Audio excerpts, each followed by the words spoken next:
It's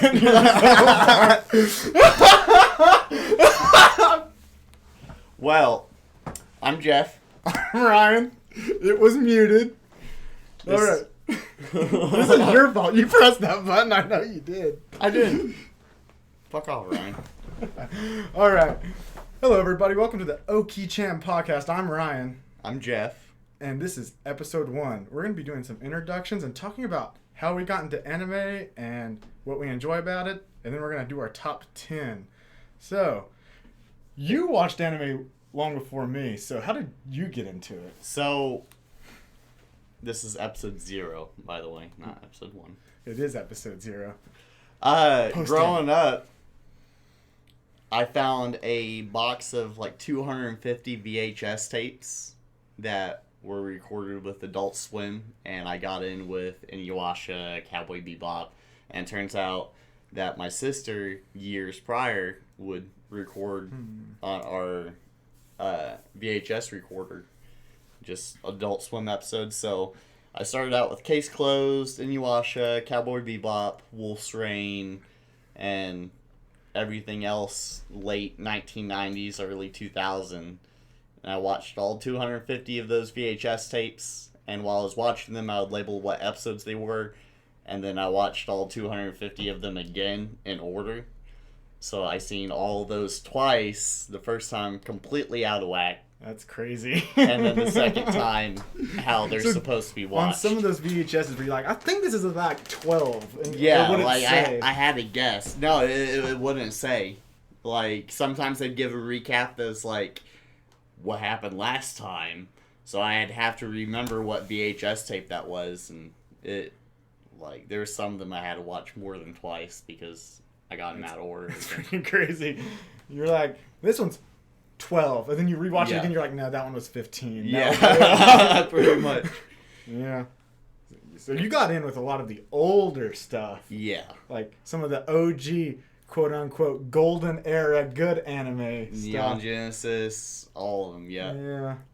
Like, those were the golden years. Like, I like a lot of the stuff now, too, but my tops are definitely some of the older ones. Meanwhile, you know, as a great anime fan myself from the current generation, I was introduced with Naruto. Right.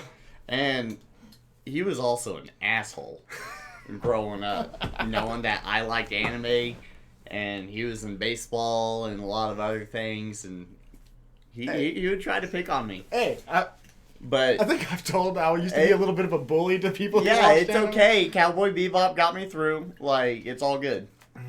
Yeah, and then, see, I think I've said this before, but I'll let everybody know again. Old high school me would look at me today and probably beat my ass. But, I don't know, everybody would just beat my own ass. Sometimes I'd look at myself and I'm like, what the heck? But yeah, I mean, so you watched anime basically your whole life. As soon as you found those VHS tapes. Yeah, as soon as I found those VHS tapes, I think I was like 10. I'm 24 now, so for more than half my life I've been watching anime. Yeah, because Loving every minute, too. Yeah, I didn't start anime until I watched Naruto, which was basically finished when I started it. Like, it had 25 episodes left. I started watching anime on episode 475 of Naruto was released. Oh, wow. Which is considered the last, like, episode. Arc. Yeah, the last arc. And that was 2016, and I was 20 years old. So... Well, if you gotta start, you might as well start sometime. Yeah. I mean, over, 5 years now almost, I just completed my 231st anime, which probably isn't near close to what you've watched. Yeah. But a lot of mine are, like, the longer ones, too. Like, you're climbing up there in numbers, and it's because you watch these 12-episode seasons constantly. So, like, since you first started watching them, your numbers have skyrocketed. Mine, when I first started, slowly climbed. Like, Kenichi's really long. In Inuyasha, I never really finished it, but I watched quite a bit. Bleach, I got really far in. Yeah, you just completed Fairy Tail, didn't you? Or most of it? So, Fairy Tail, I watched the final season, and then when I finally finished it is when they announced the new final season, and I still haven't watched the new final season because I really like how it ended the first time, and I don't want them to open up new threads and not be able to close them off, so I'm kind of dragging my feet on that. But it's funny that you started with Naruto because I haven't watched Naruto until... You watched it after me. Yeah, I think it was closer to 2018 when I finally watched Naruto. Because your wife had been the one that had seen it, right? Yeah. And she's like, you should watch Naruto. And you're like, I guess. And then I remember going over to your house and you were like just watching Naruto. So, yeah. And you watched it all with the fillers and everything. Fillers are my jam. Like, filler is that really nice layer of icing in the cake. I don't know how you do it. Fillers, I skipped all of them. It's all character development. Like, how are you going to cry when somebody gets hurt if you don't watch the fillers? Because the fillers aren't canon. They just... I don't see how you It's watch character them. development. For who? For unknown Everybody. characters? No. Yes. Yeah, yes. I did... And it's... You actually find out that... Everybody knows that Naruto's dad was the Hokage. But you find out loud in a filler before you do in a part of the actual story. Yeah. It's a filler episode that announces it first. I actually watched that filler episode, and I was like... But it feels like, since it's non-canon, and then they redo it again later on, it doesn't have as much impact later on. So... You don't notice that icing in the middle of the cake until you start digging into it. Randrin says team filler. Yeah, get out of here. Yeah! You get it, buddy. Also, thanks for the resub, love. I love love. Love. Love. Yeah, all right. So, now that we've talked about our introductions to anime, you want to get into, like, maybe what our top 10 are? Starting, 10 being our quote-unquote least favorite to 1 being our most. I'm down. So, do you want to do my 10 and your 10? I think we should just go back and forth. 10, 10, 9, Yeah, 9. okay. So, full disclosure, my 4 through 10 aren't in any particular order. I didn't put that much effort, but my 1, 2, and 3 are where they need to be. And then, Ryan, do you want to start off? I'll let you start off. All right, let me get it pulled up. So, my number 10 is Your Lie in April. Your Lie in April. Ryan is really fond of this one. Ryan's actually the one that showed it to me. If you like slice of life and you like getting your heart ripped out a bit and getting spit on, then Your Lie in April is where you need to go. Beautiful music. Yeah, the music is like even... Okay, just the soundtrack music, the OSTs, the music they play, which is classical music. Everything is just great in the show. It's perfectly executed. Yeah. Like, what the soundtracks are called, like, one of the soundtracks is just called Friend A. And the names are very basic. Yeah. It sounds like in 2000 when you would download an album on LimeWire, and it would just be titled album, track 1, track 2, track 3. That's all that Your Lie in April soundtrack is. Yeah. Like, if you're trying to look it up, good luck. Yeah, like, it might be easy for some of them, because one of the soundtracks is called Again, and it's literally, I think it's like episode 5, maybe? She literally just looks back and says, Again. Yeah. And it starts playing, like, that background, like, as there's, like, going through the inner monologue of stuff. Same thing. LimeWire. Album 1. Album 2. Again. And again. Yeah. It's like, LimeWire. Your Lie in April. / Again. What? Yeah. Like. And it's like, Watashi no Uso is one of them, which is, like, My Lie. Yeah. And... I mean, it's, like, obvious stuff, but, like, the soundtrack... Like, I listen to that soundtrack every day. I will listen to it at work as I'm just walking. So, yeah, Your Lie in April is definitely holds a place in my heart, and I think I'm going to rewatch it, because I've rewatched it every April for, like, since I got into anime. So, 5 times? You don't really rewatch stuff, though. I have a really good memory. There's very few anime that I've rewatched, and a lot of them are in my top 10.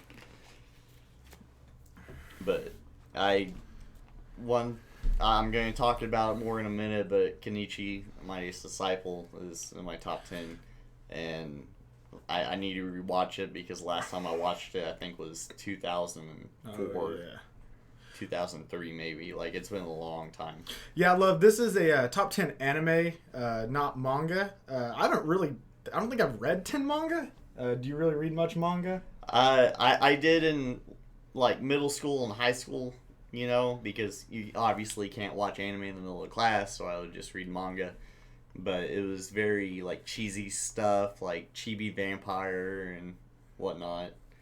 I've read all of Chibi Vampire. I've never even heard of that, but it sounds like something Love would enjoy because it has vampires in it. It's very cute, and she gets nosebleeds so she can't suck blood, which seems kind of counterproductive, but I was in middle school and I loved it, so it's all right. Yeah, I mean, basically the only manga I read is one that is started in anime, and the first episode aired yesterday, which is Nagatoro. Yes, Nagatoro is great, and I still need to watch. Did you watch the episode last night? I watched the episode, yeah. Jessie was trying to convince me, but like, I wake up at 4 in the morning for work, and then she's like, we should watch the episode. And it was like 8 o'clock at night, and now since I wake up so early, I'm an old fucking man, and I go to bed really early, and I was like, I can't. Yeah, so more anime. We might do a manga one eventually if I start reading manga more, but... You'll learn how to read first. Yeah, you can hold that if you want to read the chat. Yeah, I am. Okay. Yeah, so we'll move on to my number 10, which I don't know if he has seen, and I don't think he has. I have. But he has not seen. It's called The Pet Girl of Sakura Hall.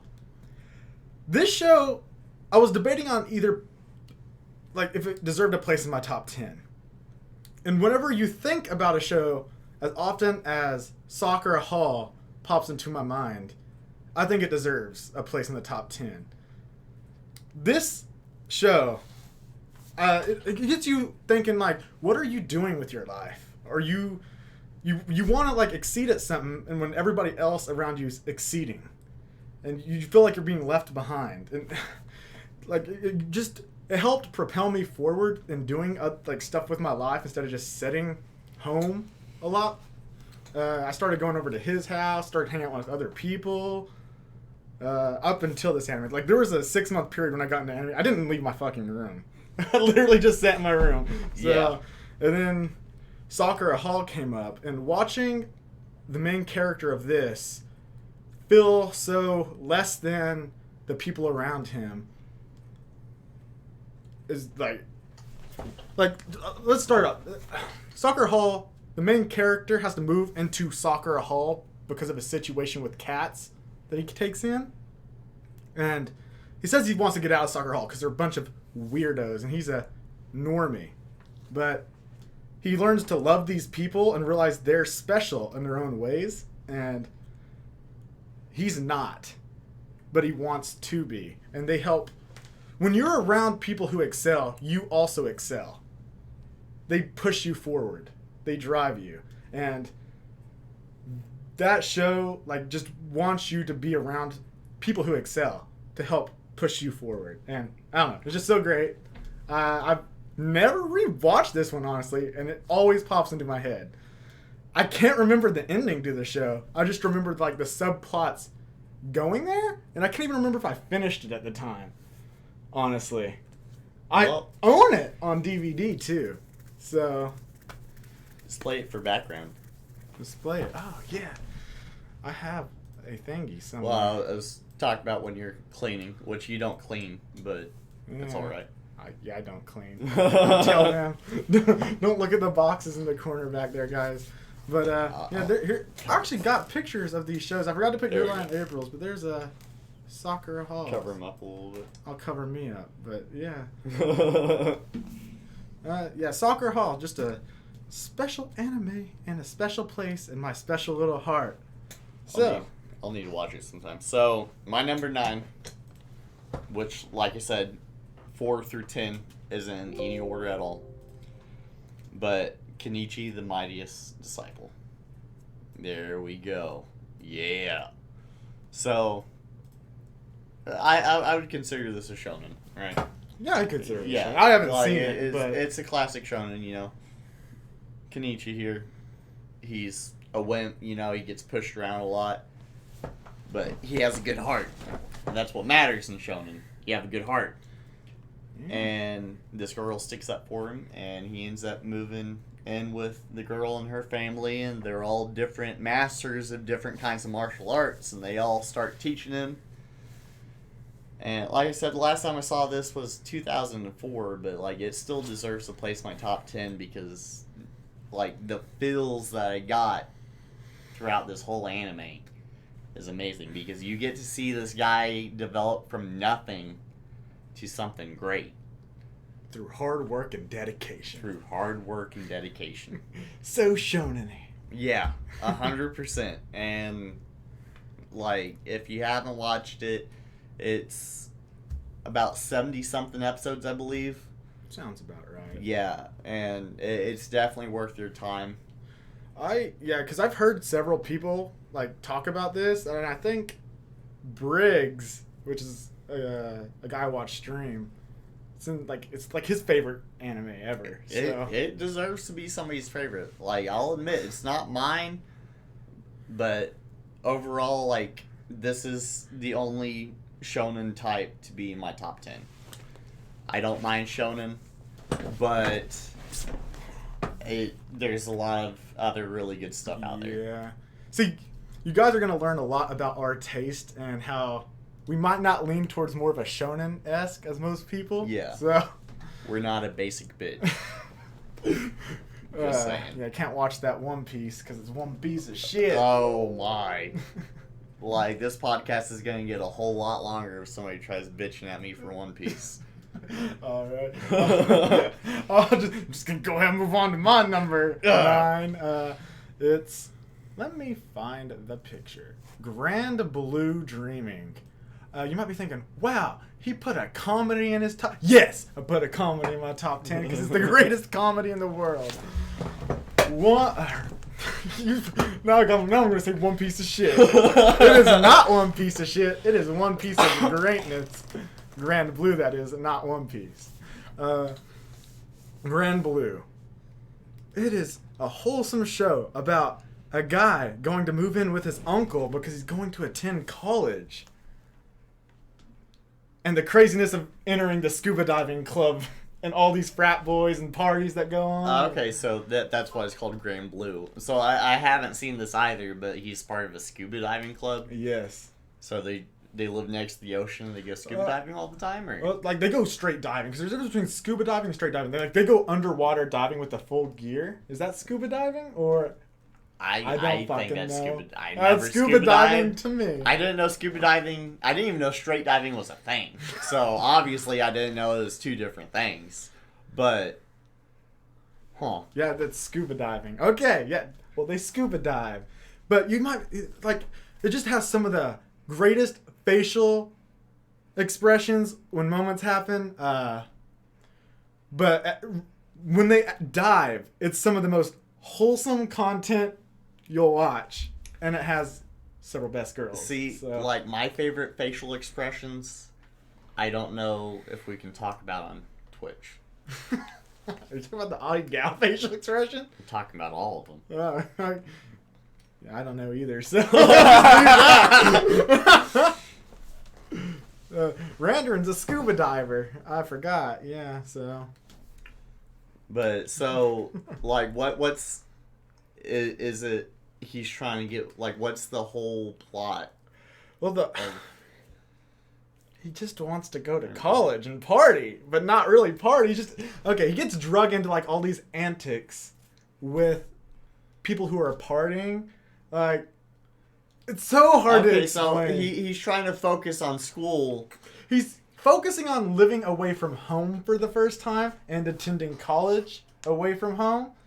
But people keep going like, hey, come out. And they're like, hey.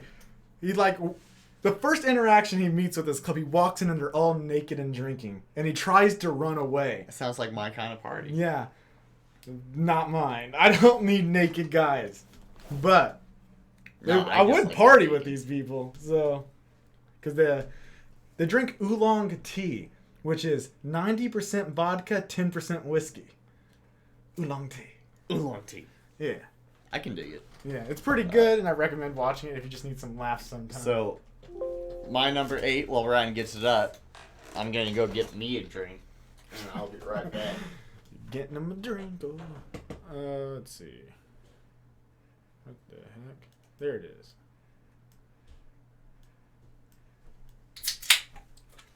So, K-On! And this is a great slice of life. If you like cute high school girls doing cute high school girl things, then it's your kind of anime, because they all are going through high school and they all join a band and the music is popping.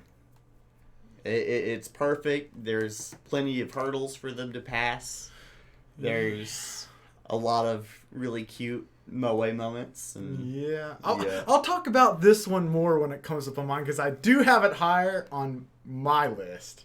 So, if you just want to talk about it more when it comes back around. We'll talk about it more when it comes back around. So go ahead and hit up your... My number, 8? 8, yeah. 8. Fate Stay Night. And when I say Fate Stay Night, I do not mean Dean Stay Night. I mean Fate Stay Night as a franchise. So, Fate Zero, Fate Stay Night Unlimited Blade Works, Fate Stay Night Heavensville 1, 2, and 3. Those 2 series and movie compilation, movie trilogy, it's some of the best stuff you can watch. Fate Zero, great characters. I don't enjoy Fate Zero as much as I do the Fate Stay Night, but it's in the same universe, being a prequel. But Unlimited Blade Works and the theme of struggling with oneself and the ideal of oneself, the ideal of being a hero and being able to be a hero, and then Heavensville theme of struggling with real and ideal, like the ideal of being a hero and the reality of not being able to make that happen and the world around you. And it's really shonen-y because it's fighting. So I haven't seen it, but you haven't seen any Fate. I haven't seen any Fate. So, getting lost on Facebook and stuff, like, I've seen clips. Yeah, you've probably seen, like, fights and... Yeah, and, like, the fights look awesome, but I don't get into anime and do the fights. Some of it's just somebody nags me enough, and some of it's just I stumble on it, and some of it's because I like cute high school girls, that's why. Yeah, since it's based off of a visual novel, there's like 3 routes, and each girl has a route.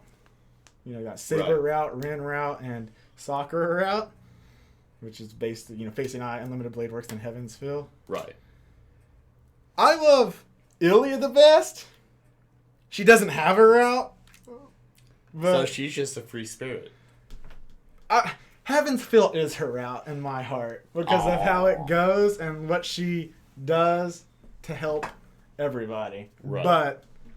And she doesn't deserve what happens to her in Unlimited Blade Works. I'm just going to say it brings a tear to my eye every time. I like tearjerkers, so that makes me want to watch it. Should definitely watch it sometime. Alright, you want to talk about your number 7? Yes. So my number 7, it shouldn't be number 7 on my list. So, Megalobox. It's definitely newer. I think it came out 3 seasons ago. If you like... I think it came out 2 years ago. So 8 seasons ago. I drink a lot.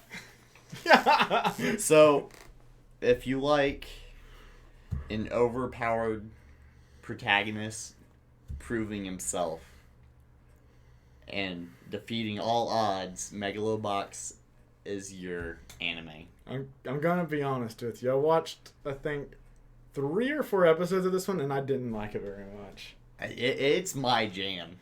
And, I love the concept, boxing apparently isn't dangerous enough already. Yeah, they should die when they get hit with the freaking machine arms. So they get this exoskeleton machine and they pummel each other.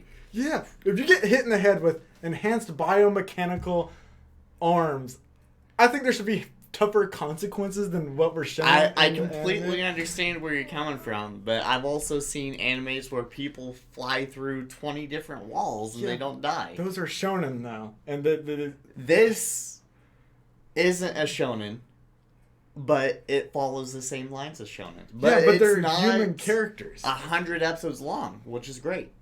A lot of people in shonens are human characters. Yeah, but in their world with their abilities and powers, it makes sense that they could survive some of that stuff. In Megalobox, it's our world, just future, where stuff is we don't just get insane Neanderthal bodies with keeping our smarts, intelligence, where we can survive a punch from a enhanced arm that has 10% or 10 times more strength. I got faith in you, Ryan. I think you could take I don't think I could take the hit. Man, I think you could, but so he was an underdog, and in the end he goes into the rings without the exoskeleton when his opponents are still using it. He goes by the name Gearless Joe, right? Gearless Joe. Because this was actually, I think, the 40 or 50 year anniversary of like Ashita no Joe or Joe of Tomorrow. Yep. And that was an original boxing anime from like the 60s. So. And I think that's one of the reasons. Like, I think they've been building up on this for a while, and in my opinion, they made it great.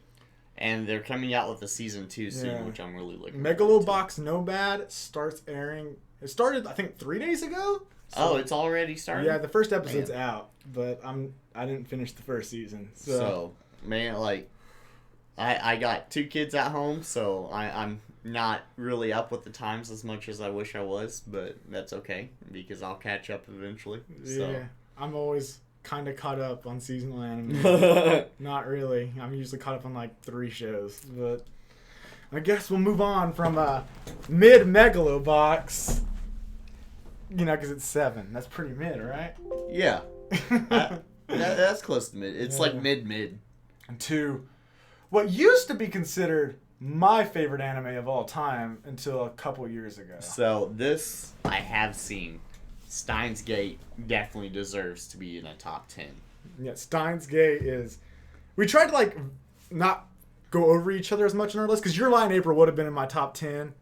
It's not in my top 10. There's some that do overlap. When we first made our top 10s, I think there was like 4 or 5 that did overlap. And originally Megalobox wasn't in my top 10, but I took out something that was in Ryan's. Yeah. And Ryan did a lot of stuff with mine too. But Steins Gate I have watched, and if it's not in my top 10, if I really think about it, it'd be really close. Yeah. See, all right. Question before we go into Steins Gate: do you normally like watching subs or dubs more? So, before I had kids, subs were my jam. Like, I could keep up with them. The puns are a lot better.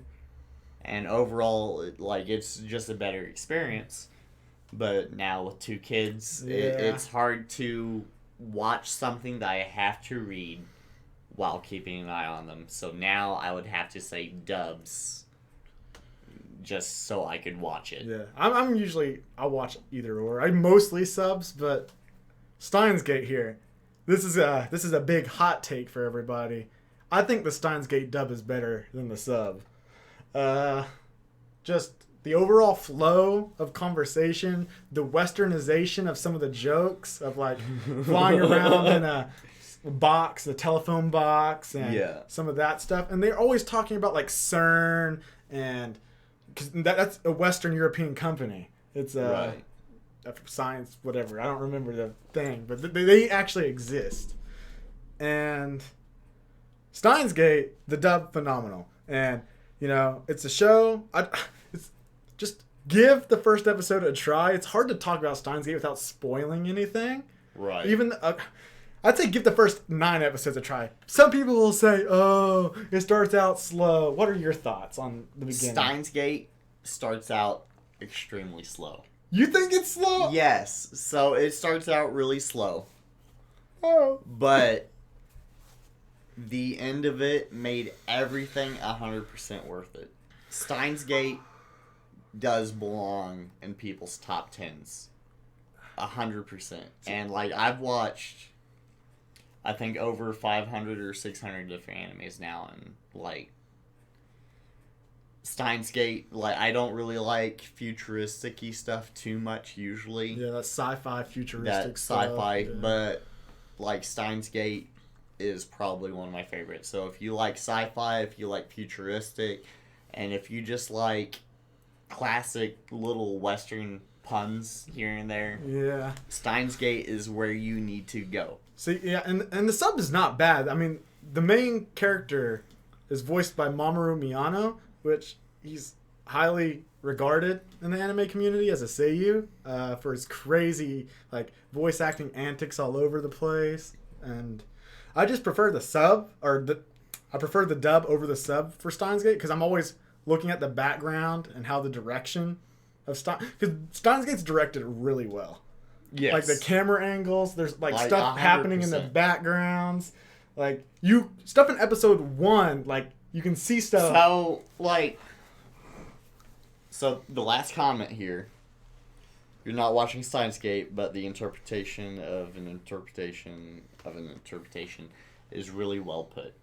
Yeah. So Steins Gate, throughout the first 9 episodes, there's a lot of loose strings that aren't getting tied up. And it doesn't seem like they are going to get tied up. But in the last part of the anime, everything falls into place. So I think that might be why I think it's going slow, is because I feel like there's a lot of stuff that like I want answers to. You get all the answers. Yeah, but not right off. No, you don't. You gotta wait. But yeah, at the end of the anime, you get every answer that you had. I just love the beginning's like a little more carefree and slice of life, I guess. Yeah, so fully agreed. I think people who aren't into slice of life really hate like those first 9 and like drop it before they even get to like the twist. And like that twist is it pulls the whole thing together. Yeah. It's perfect. So like if you're gonna give Steins Gate a shot, you got to watch at least I'd say 9 to 11 episodes. You can't just like go 1 episode or 3 episodes. Yeah, and like that's how people usually judge animes, 1 to 3 episodes. Yeah. And I mean, I am guilty of that too. So. Yeah, 100. Like I have done that with more things than I can fucking count. But it's what we do, you know. Like we have time to watch something that we think might be better.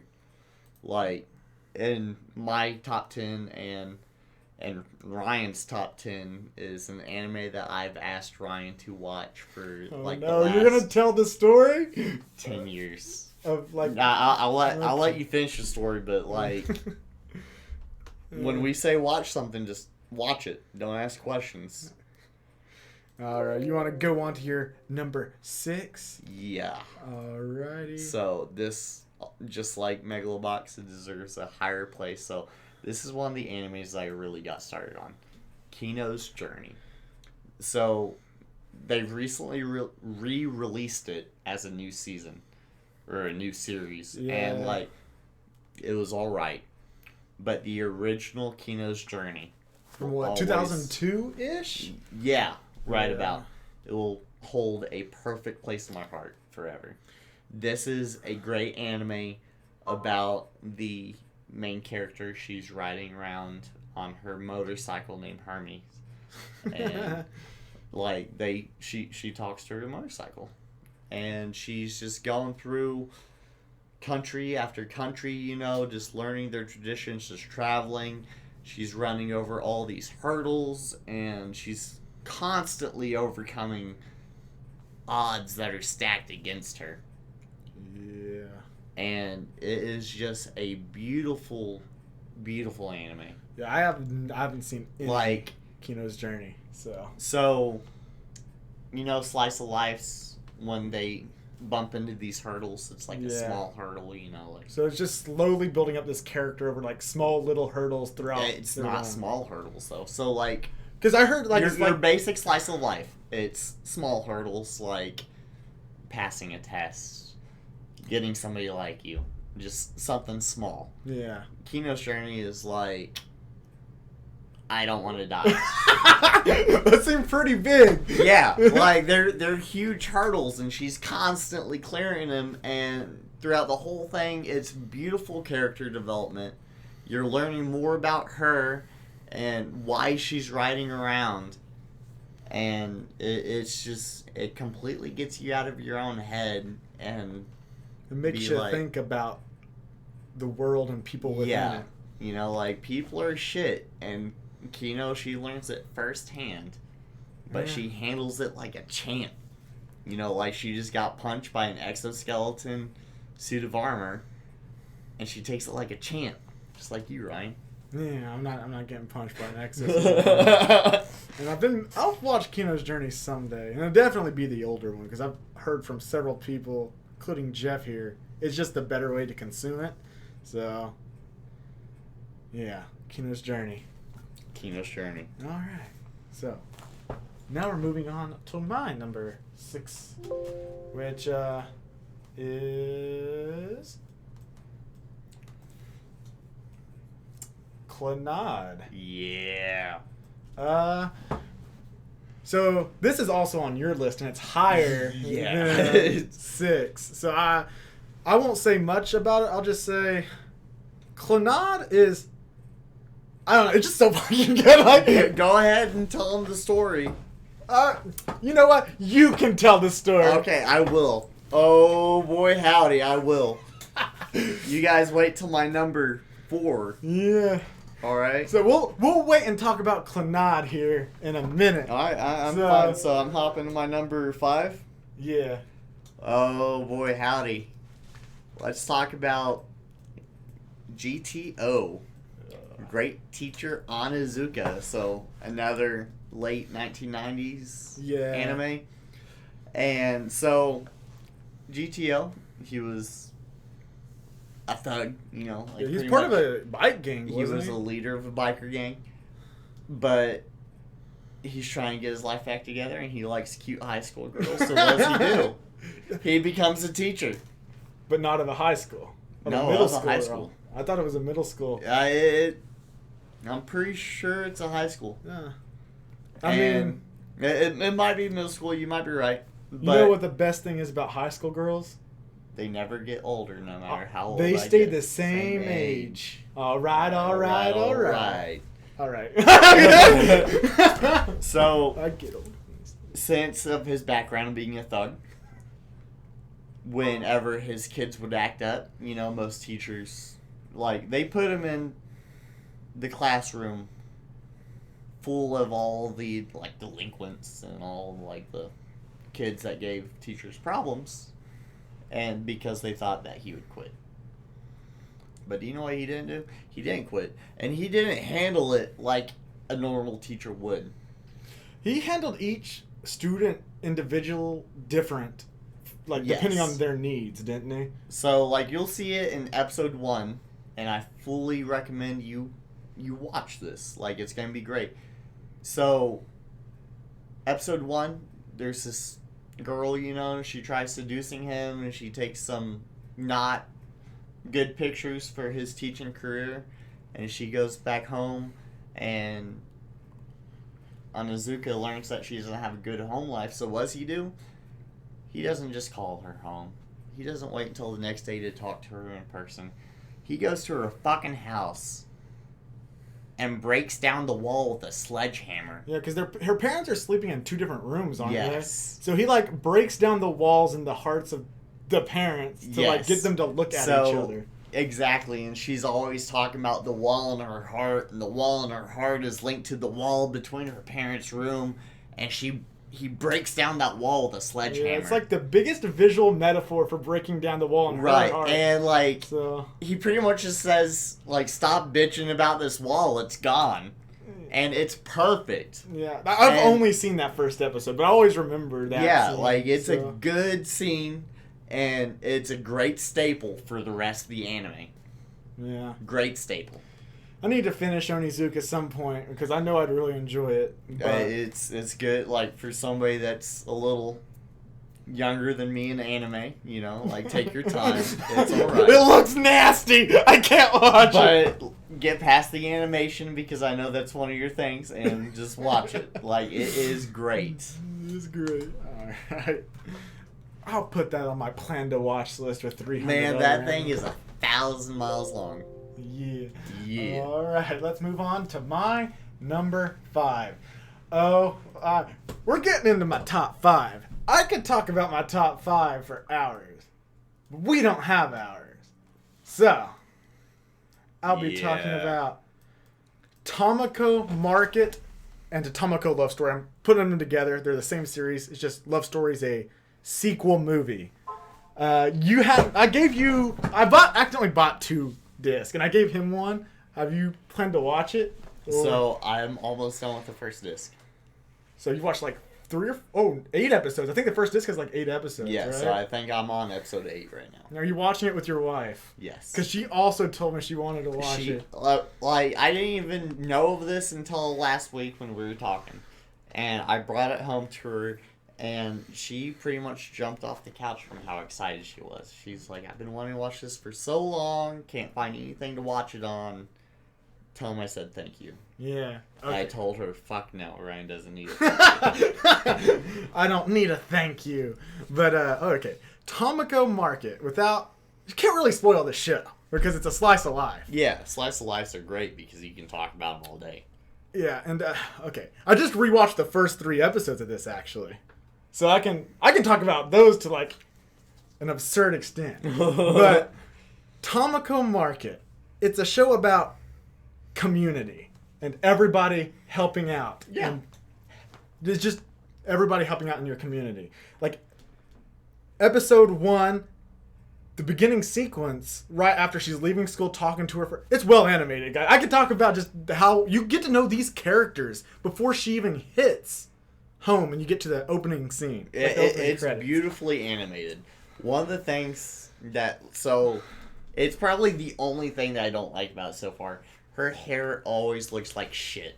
Oh, with the strands everywhere? Fucking strands but everywhere. But that's her. Yeah, and like I'm getting that now. She looks fucking cute in glasses. She doesn't care how she looks, basically. Obviously. But, yeah, after that opening sequence of her going and getting to the market, it has her skipping in the market and just, like, everybody talking to her. Hey, Tomoko, here's this. Hey, Tomoko, here's this.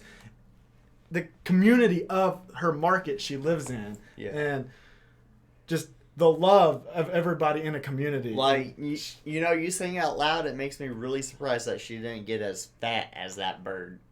Yeah. If I had to have one complaint about this show, it would be the bird. But on these first 3 episodes of this rewatch, I'm learning to love him more. Okay. Because the bird pisses me off. So that's good to know. Yeah, he pissed me off quite a bit. Because in episode 3, it's about this girl named Shiori. I can't remember her first name or last name, but her name's Shiori. Yeah. She's a dandere girl, real quiet, and Dara, she's like goes and learns about this community because she doesn't really have the home life, and Dara dragged her there. And he goes, so Dara's looking for something, and he thinks that he found that something in her. Yeah. And so he's falling pretty much head over heels after it, and like he's like, come back to my home. It's my home, not their home. Well, I guess it is their home, not really my home. They're holding me captive because I'm just a bird. But it's everybody's home. It's everybody's home, and so tsundere.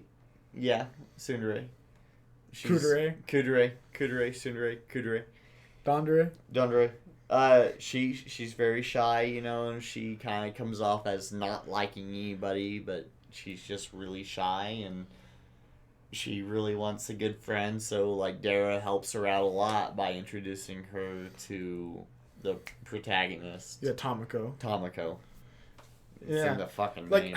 because she tells Dara, the bird, to go say thank you for everything that happened the night before. And Dara says, wouldn't that be better coming from you? Yeah, and like that's a perfect...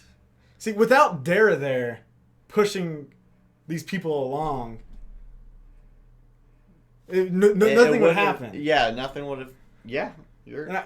He may be annoying. And he may be... subbed or dubbed? What are you watching it in? I've watched it subbed. You watch it subbed? I've been watching it dubbed because... Oh no, I can't watch KyoAni shows dubbed. I don't know how you do that. Oh no! Like, have you listened to Dara's voice dubbed? No. Do it.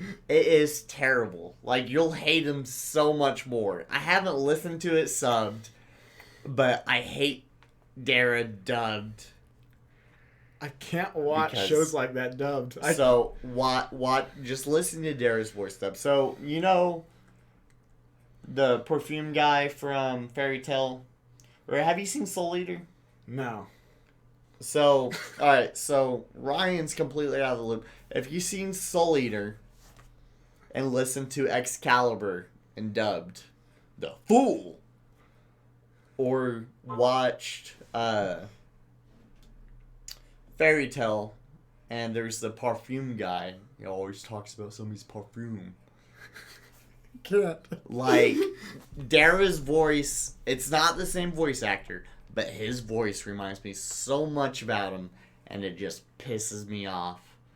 And I hate Dara. I try really hard not to, but he's a shitty little bird with a shitty fucking voice actor. He's a good voice actor. I just hate the voice. See, I can't see, like, Tomoko and all these girls talking in English just because it's like the K-On! Dub. Like, everybody knows that dub is really bad. Yeah. So the dub of K-On! Wasn't too bad. Don't lie to me. Don't lie to me. I'm serious. Fucking terrible. I thought it was terrible. But... Alright, we're moving on. Alright. Oh no. Here we go, huh? Here we go. My number 4, if you remember it, once again, it's Clanad. So, backstory. You know, I watched Clanad a long time ago. Yeah, 'cause it released in like 2008. Loved it. And you know, me, I'm a fillers guy. All of season 1 of Clanad, filler. 100%. Basically. Yeah, 100% filler. But I'm a fillers guy. I loved it. And I watched After Story, and just like anybody else, it ripped out my heart. Stomped on it. And it put it back for a little bit, and I thought everything would be okay. And then it just laughed in my face and ripped it out again. And then shit on it. And then just fucking shit on it. And I told Ryan for 5-6 years. Yeah, but right when I started watching anime, so 5 years ago. I was like, watch Clanad. And he tried watching season 1. And he's like, it's shit. And I was like, you're shit. You're selling me out over here. Oh, I love season 1. Hell yeah. I've rewatched it. So 100%. And like, dude, it made me so mad. And I was like, dude, just keep going. Wait until you get to After Story. I get it. It might not be your thing yet. It will be. And out of nowhere, after he locked himself in his house for like 6 months watching anime, he comes back to me and he's like, Clanad is the best. It was in my top 5 forever. I was like, damn straight it's the best. And so, if you haven't watched Clanad, you have to watch all of season 1. You can't just go to season 2, because then season 2 wouldn't be as good. Yeah, there's so much build up and like getting to know everybody in the show. So season 1 is all character development, 100%. It is pretty much all filler. It's good, but you don't feel like you're going anywhere. Yeah, it really doesn't go anywhere. Like it doesn't. It's just it's filler. You know, like just you're school learning life. about the people. Yeah. It's a school life. But season 2. When shit starts hitting the fan, you realize, like, wow, because of season 1, I really care about this person. Yeah. I don't want this to happen to them. And then all of a sudden you're crying in your pillow at Yeah. See, 2 o'clock in the morning. Clannad is also one of the very few anime that goes into adult life of like a character after graduating, having to get a job, starting a family, having a child. So all of your slice of lives, they end at graduation. Yeah. You know, it's about them liking that girl, you know, a lot of really cute moments, a lot of really awkward moments, you know. But Clannad goes past that. Clannad talks about the story after high school. It's like the about after them story. getting married. It is the after story. And this after story goes to shit. Yeah. But that's what makes it so good. They didn't pull any punches. It's so real. So real. Like, all of the moments, and even like going back and watching scenes from the original Clannad, just feel so real. Especially in After Story, though, because there's like several scenes like with his dad and stuff like that that is concluded, like the whole story arc that started in the first season. So, this last comment right here. Yeah. From Oh, hi Jesse. So my wife's watching too. She's right. After you have kids, it's gonna hit completely different. Ryan, I don't know who would have your kid. God damn it! But when it happens, Rander and have my baby. Yeah, do it. So he can tear out his heart again. Like, just do it. All right, we're moving on. All right, because you called me out, and I don't like Good. I'm gonna use the bathroom while you're on your number 4. My number 4. I'm gonna pull it up. I know he hasn't. Oh, you watched half of it, right? Was it? March. Yeah. All right. Yeah. Well, my number 4 is March comes in like a lion. Cover him up, cause he went to the restroom. Got a feeling your GF might not like this. Yeah, maybe. He's gonna go use the restroom because he's an alcoholic. God damn it.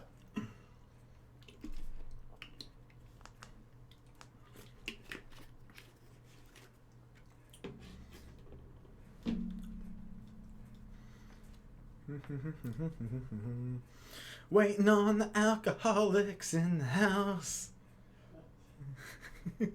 Listening to them pee through my wall.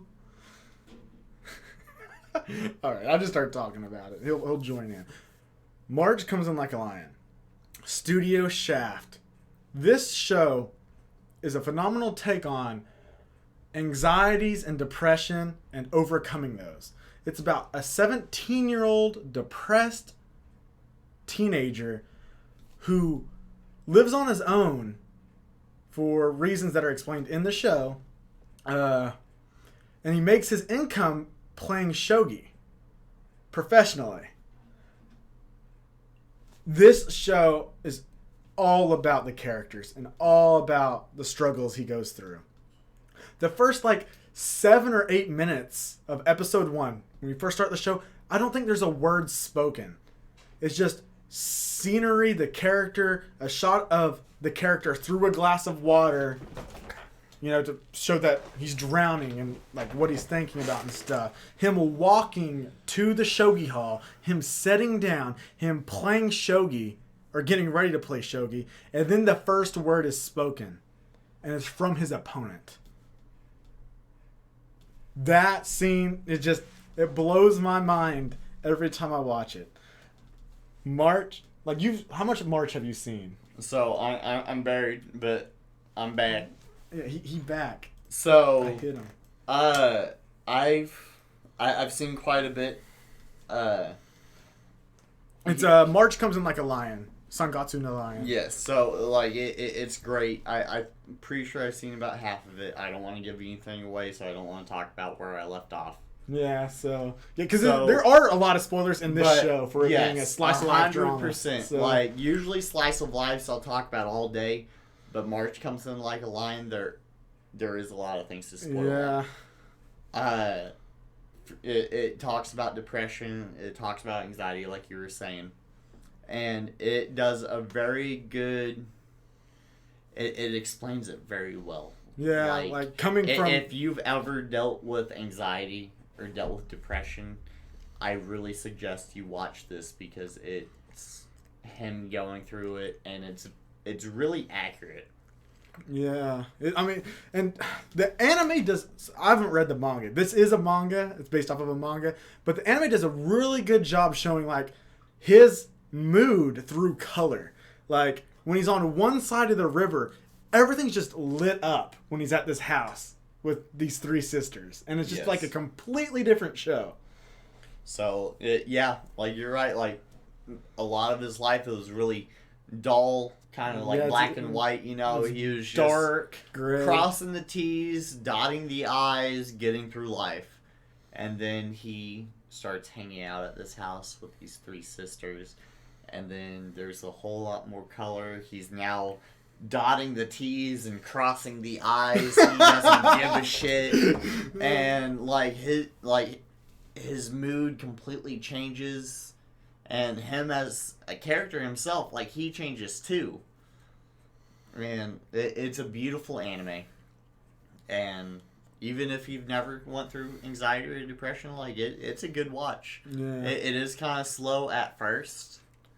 Yeah, but it starts picking up a lot. Like, I think the first, 3 to 5 episodes are really, really slow. Yeah. But then, like, you start getting, backstory. It's like, bam. Yeah. Like, I've been telling a few people, Randrin, to pick this back up. Because you've only watched, 2 episodes. But, it is great. And once you get to that episode, it just hits. There's several episodes like that throughout. My favorite episodes scene in season 1's from episode 11. Explaining it would be real big spoilery, so we're just gonna move on from that and go on to your number 3. Yeah. Which I have not seen, so... Oh boy, howdy, you need to. So if you're as early in the anime as I got into it, and even if you're not, Cowboy Bebop. Alright, Cowboy Bebop, he's a space pirate, initially. I like the space pirates. Yeah, Would you say they're better pirates than the pirates in One Piece? Your fucking dog's a better pirate than the pirate in One Piece. And I've only seen your dog twice, so... Yeah. Cowboy Bebop, it's about Spike, Jet, and all the others, and Faye Valentine, Edward, Einstein. That's the dog, right? Ein? Yep, Ein. And it's pretty much just... So, they are constantly out of money, and how they get their money is they're bounty hunters. But they also have soft hearts and really bad luck. And so they're always out of food and always out of money, although they're constantly bringing in bounties or barely missing bounties. It's a super, episodic, more slice of life, space pirates type thing. Slice of life, kind of space pirates, episodic. There is an overall story to it. It's about 50 episodes, 50-something episodes, I believe. I don't know. I've never watched it. So. And there is an overall story, 100%. But it's probably 85% filler. So are you saying I could watch the first 2 episodes and the last 2 episodes and get it all? No. It has... So that's... 26 episodes. 26. Close enough. It's got an 8.77 on my anime list, so that should be high enough for you to toss it up on... higher up on your... And it has a good dub, right? Oh, the dub is amazing. Yeah, I heard that most people watch the dub of Cowboy Bebop over the sub. Yeah. So. Honestly, I think the dub's better than the sub. And I hear that all the time. I like sub more often than dub. I just watch dub because it's easier now. Circumstances. But I've watched the sub and the dub of Cowboy Bebop. and I would say the dub is better. Because they're more Western characters, right? Like they just 100%. look more Western. They're not. There's like one Japanese character, right? Yeah, pretty much, and like it's more of a Western show. Like they're gunslinging space pirates. Like that's an Okie-Chan if I ever heard one. Yeah. You know? Probably need to give it a watch if I want to see a gunslinging space pirate. Yeah. Fucking do it.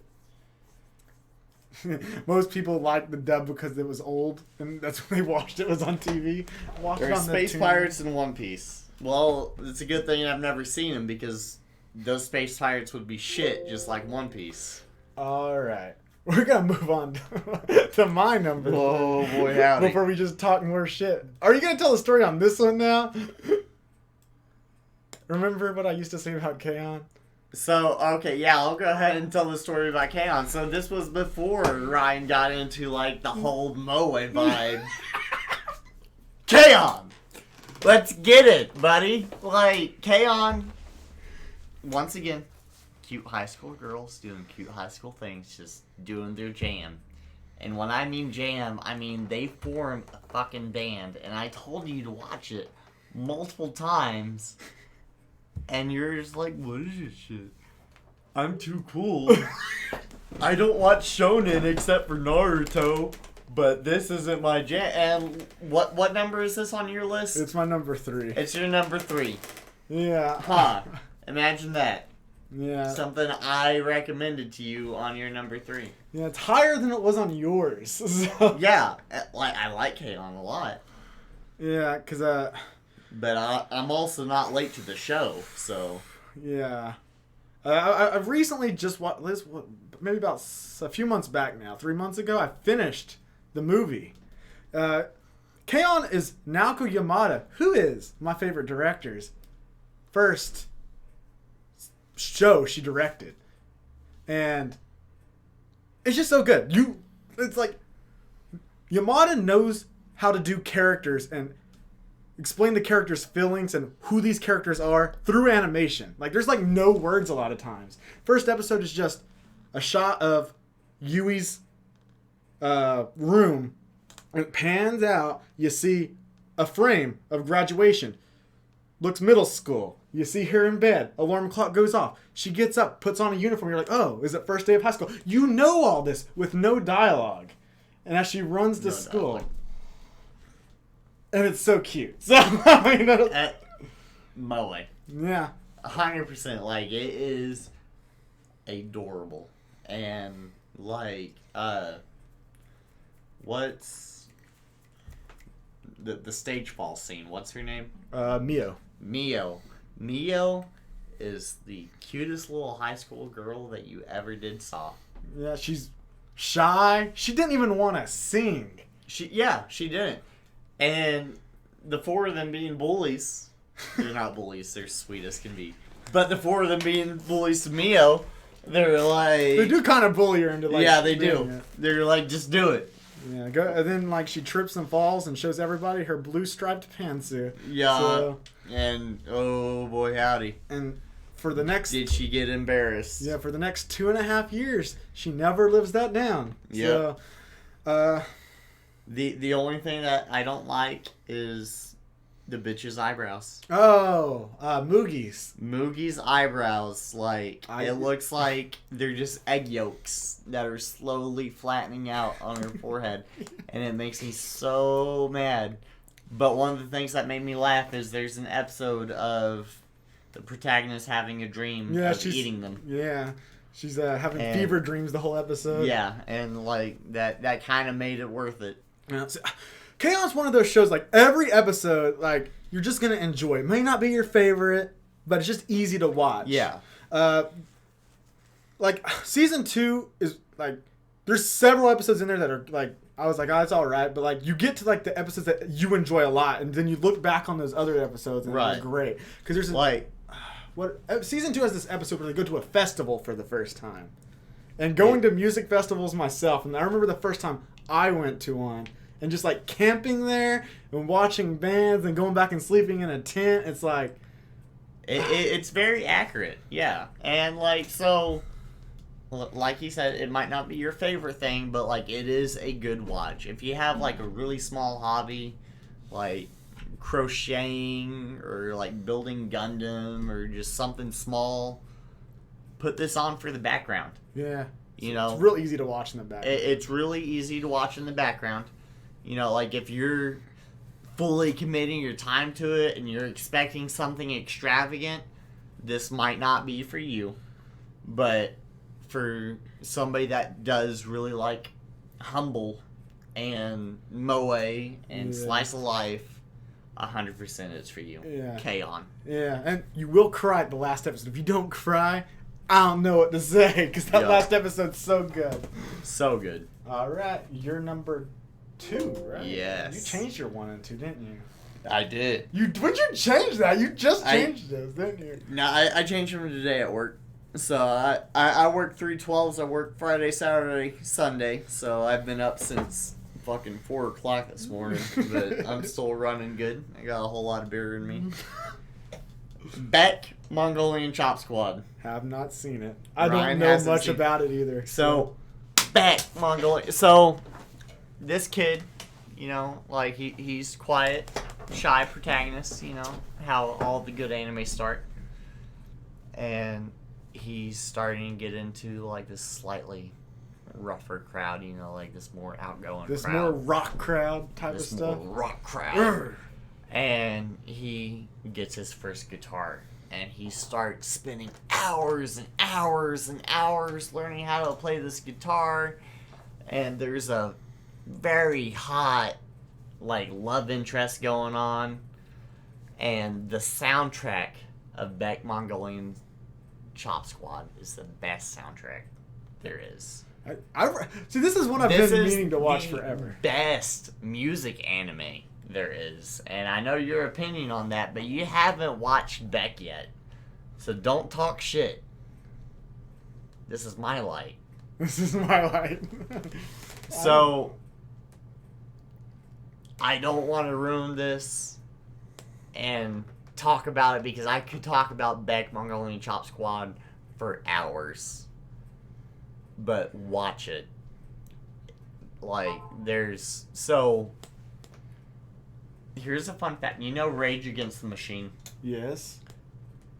Chiba, which is the lead singer of Beck Mongolian Chop Squad, is based off the lead singer of Rage Against the Machine. Killing in the Name of. Killing in the Name of. I was trying to think of that name of that song, but I know. Yeah, that's it. So, and like a lot of their songs, like every single time Rage Against the Machine comes on, Jesse remembers the name only because of Beck. And it's because I told this fact to her. Yeah, that's how I'll always remember. Every time Rage Against the Machine comes on, I'm going to be like, hey, it's Beck. Yeah, you need to watch Beck. Yeah. Beck Mongolian Chop Squad. And like, this isn't ruining too much. So, Beck is their Japanese name. And when they started selling albums in America didn't think Beck was a good name, so they told him to rename themselves Mongolian Chop Squad. So that's why they have both names. So that's why it's both names. Beck Mongolian Chop Squad, because Beck is their Japanese title, and Mongolian Chop Squad is their American title. Yeah. Throw them up. It's my phone. Okay. My phone's newer than yours, too. Don't lie. It is. All right. Time for my numero dos. Let's see here. I think you actually enjoyed this one quite a bit, too, even though it's not in your top 10. But it's Anohana. Oh, yeah. Another rip your heart out and cry in your pillow at 2 in the morning. Like, I'm going to let you rant about this one, but I don't know. Ghost girls always make me cry. Anohana is one of the shortest, straight to the point slice of life drama shows you can watch. 11 episodes. You could watch through this in 4 hours. Like, and I think the dub is pretty okay because the dub was just recently released. It didn't have a dub for years. I haven't watched the dub. Yeah, because it was like, because I think the dub came out last year. So Okay, yeah, it took him like 9 years. Have you watched it yet? Or? No, I own it now, but I have not watched the dub because like to get the dub you had to like buy it. I think it's now on Netflix. So if you want to watch Anohana, watch it on Netflix. Everybody has Netflix, right? But Anohana is the story of friends who drifted apart after the death of one of their friends. And main character, Jinta, or referred to mostly as Jintan as the story goes on, and they start using nicknames again, starts seeing the girl who died, her name Minma, and he thinks it's just like hallucinations. He hasn't been going to school and stuff like that. And she just want like to bring everybody together, and she made a promise to his mom to do something which she doesn't remember. But it comes true at the end, and it's like such a great moment in the last episode. Everything's animated really well. Like there's just the character animations of just them walking. Her, like when she does something goofy of just like she has like these big oval eyes, and like how animation's supposed to work is like the eyes are supposed to lead the head, so like she'll look like first and then her head moves, and it's just like it's just stuff I remember because it's beautifully animated. Yeah, most definitely. And if you had to give this a score out of 10, what would you give it? So once again, this was in my top 10, but I removed it to add. I think I removed it to add something else other than Megalobox. Because I had it really high, and you had it like 8 or 9. I think. So, but once again, my 4 through 10 wasn't really placed properly. I would put this at my top 5. Yeah, it's like really I think good. it would be my number 5. I think Play Dad be my number 4 is rightfully placed. So I think my top 4 are probably more accurate than my top 3. Yeah, like my top 5. I think Play Dad would probably be my top 5, but like we said, like our light animes we removed so we could just talk about it a little bit more. Yeah. See, I watched Anohana 3 times in 1 month last November. Like mid-November. It's perfect. You can watch it 3 times in one day. Yeah, it's so short. Like it's a great anime. Like if you got off work early, you know, and you only took like half a day, you can watch Anohana in that second half. Easy. And like it is a must watch for anime watchers. Even if you don't like cutesy stuff, like this isn't just cutesy, like it's a whole, like it's a tearjerker. And there's even like a lot of the side characters / supporting, like there's so much character development, and everybody's so 100%. Real in the like you could be a 275-pound like weightlifter. Propose your dude. You'll be fucking bawling at the end of this. As long as you're getting into it and you're not fucking building Gundam and shit while you're watching it. Like, for this, you gotta watch. Fucking watch it. Like, just do it. And then every time you hear that ending song, it'll bring a tear to your eye. Oh, Lord. I don't even listen to it now. I'm going to watch it tonight. You better let me know how it goes. Like, it's like one of the shortest anime that it's not even 9 o'clock. You got time. Do it. Yeah. So before we move on to our top, do you have any honorable mentions you want to talk about? 100% I got honorable mentions. So, first of all, Studio Ghibli. I don't have any of the movies in my top 10. A lot of them deserve to be there. It might just be because I grew up on them. But, like My Neighbor Totoro, Kiki's Delivery Service, Castle in the Sky, Porco Rosso, My Neighbor the Yamadas. That's the one I really want to watch. Porco Rosso? No, My Neighbor the Yamadas. My Neighbor, it's great. Like, it's good. I haven't seen it in quite a while, but, like, all of Studio Ghibli is greatly animated. Like, so, me and Ryan were on a group chat with our friends, and he was sending pictures of Kiki and Chi, and I told him to fucking delete them Because this guy hasn't even fucking seen Kiki's Delivery Service. Don't be fucking sending pictures of Kiki and Chi if you haven't watched the movie. I'm gonna admit something. You don't deserve them. I've only seen one Ghibli movie, and it was a Ghibli movie I watched at your house with you and your wife. Which one? Secret World of Arietti, I believe is the name. See, that's like... I don't mind Secret World of Arietti. It's definitely not even close to the top 15 Studio Ghibli movies. Like, it'd be on the bottom of the bucket, dude. Yeah, see? Like, after watching that, I was like, this is the most mid thing I've ever watched. Yeah. Like, don't do Secret World of Arietti or When Marnie Was There as your first Studio Ghibli movie. Or the new one, Earwig. I haven't watched Earwig and the Witch yet. Heard it's terrible, so... I haven't watched it yet. Jesse's been wanting to watch it, but we're Studio Ghibli lovers, and since we watched everything fucking else, it'll be okay. Yeah. There's also Darker Than Black. I haven't seen that either. It's been a while for me, but, like, it's not shonen.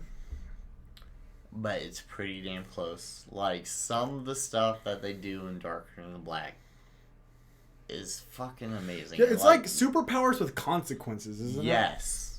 Because there's like one guy who has to smoke after he uses it, right? Yeah, there's smoke after they use it. There's one that has to fold the, like, dog ear, every page of a book to use his power. So, like... Better keep around a small book. It's like taxes. You have to do taxes to use your power. And, like, that is an amazing thought. You know, like, that's an amazing subplot. Yeah. There's also Terror of Resonance. Yeah. So I noticed you really like Watanabe shows. He did Cowboy Bebop, Samurai Champloo, Terror in Resonance. I don't know if you've seen Kids on a Slope. He also did Kids on a Slope, and he did Carol on Tuesday, which I don't know if you watched Carol on Tuesday. Those are like the 5 shows he's done. Yeah, like he's good. Yeah. Like, I like him a lot. Terror of Resonance is really good. Terrorists are bad, but these aren't so bad. Like, Terror of Resonance, just watch it. Eden of the East. I watched like 2 minutes of the first episode. I don't think I was just in the mood to watch something like that at the time. Okay, so try it again. It's really good. Eden of the East. People have a limited amount of money. Not everybody, but some of these people have a limited amount of money, and they're having to do these tasks. Yeah, because I remember there was this girl, I think, who couldn't speak English, and she's in America. Yeah. That was like the first part of that. In the first episode, he shows his penis to a police officer. I looked over. I was like, what are you saying? Well, like, this is my first Twitch, so, like, I'm not sure what all I can say and what all I can't, but I've said fuck, like, 90 times now, so. You just can't say the S word. Shit. No. You don't even know the word, so. Okay, so. But he shows his penis to a police officer, and then they turn around because she let him go, and he zips himself up, and he's like, good thing it was cold outside, and it was just very humorous. It's in the first episode. Just watch the first episode. It's great. Attack on Titan. Did you catch up on it yet? Not yet. Oh, but, no! So, last season, I haven't watched yet, but everything that's been leading up to it is great. And even with not watching the last season, it's definitely a must-watch. Yeah. The Junji Ito collection. You liked that? I hear most people don't like that. But... I like some of them were shitty, scary stories. Yeah, I heard just the manga's a lot better, but I don't read manga, so... So, Jessie, she watched a lot... Or not watched, but she's read a lot of the Junji Ito collections. But there's a Junji Ito collection, I think, on Netflix now. Yeah. And they're making, for Toonami, they're making the... What's that one? It's like his most popular one. It has to do with the spiral. The spiral. Uzumaki. Uzumaki, yes. Yeah. So, and like, that'll probably be pretty good. I'd like to watch that.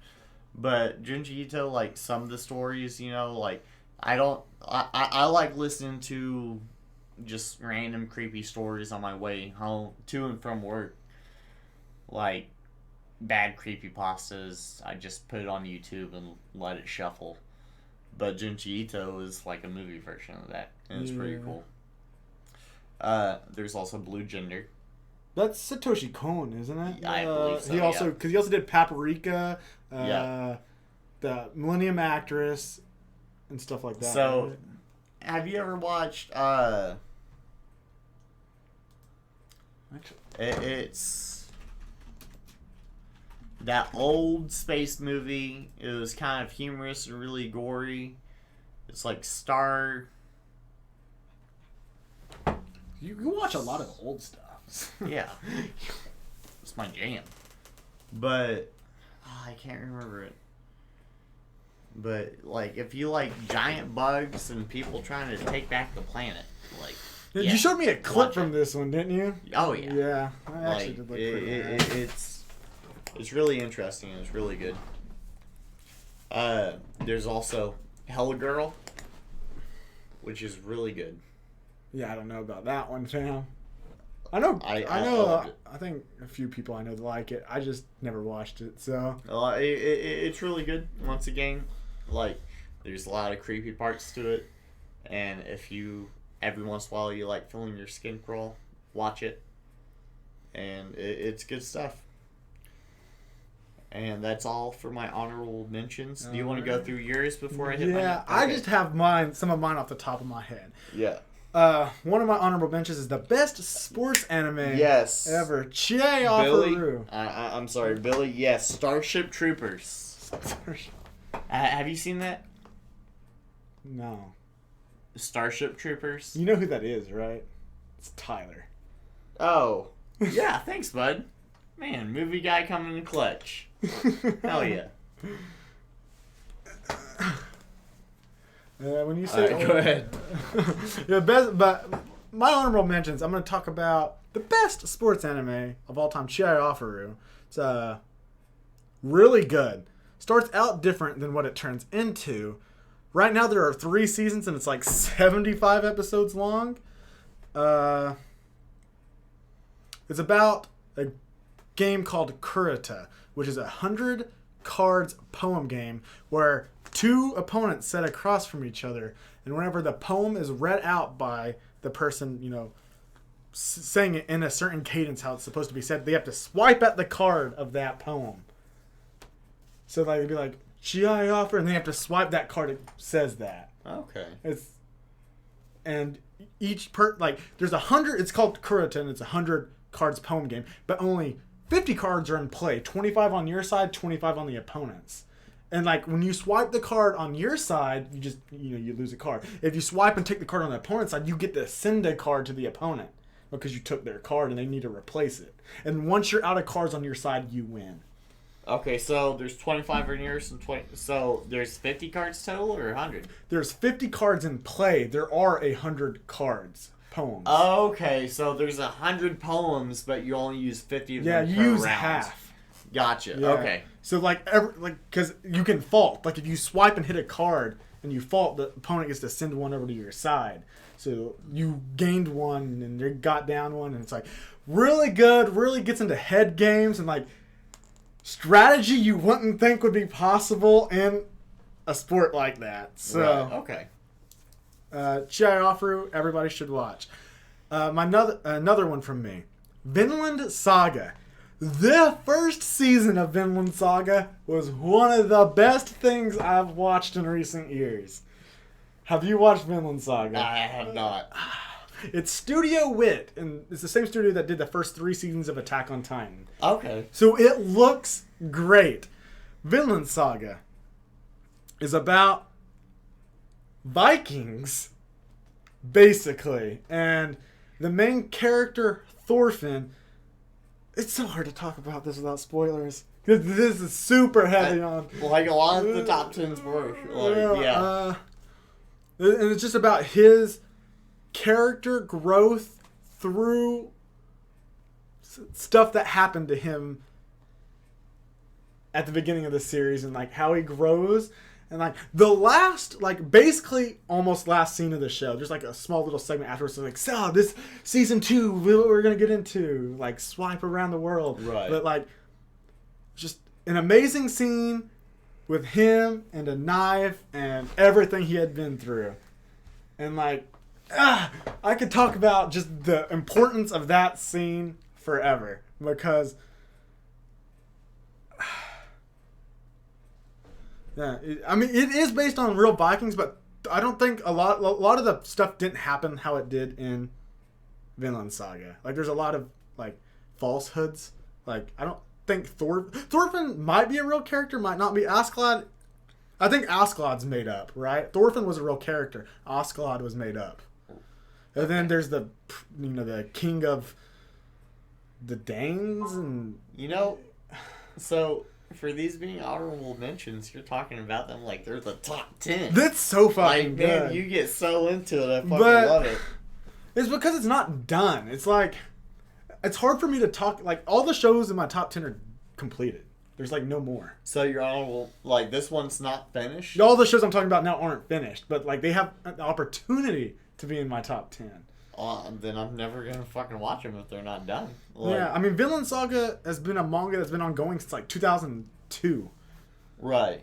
And they've adapted, like the next arc they would be doing is the Farmland arc, which I've read a little bit into that of the manga. I just like the anime more because the soundtrack's amazing, the animation is amazing, the characters' voice acting is amazing, right? The animation's amazing, everything's amazing. And Thorkel was real, and also Thorfinn is. Is this the only seinen I like? Yeah, probably. I mean, I really enjoy Vinland Saga. I don't know what to say. Vinland Saga is like so good. Like, if they just completed it. I hate watching stuff that's not done because it's hard for me to like, hey, you should go watch that. It's not done, but you should watch Chiayafaru. It's not done, and it ended on a cliffhanger after 75 episodes. But yeah, Vinland Saga, Vikings, Kings, War, character development, and Vinland is. You know what Vinland is? Yeah. Yeah, it's basically the place where the Vikings came over to Canada, North America area. And they like pretty much claimed it, right? Yeah. And it's like him. I think. See, I haven't read that far into the manga. I think it basically towards the end of the manga is basically going to be his journey over here. But see, because they also have Leif Erikson in, the anime, and he tells them stories about Vinland and it's just so good. Okay, I need to move on.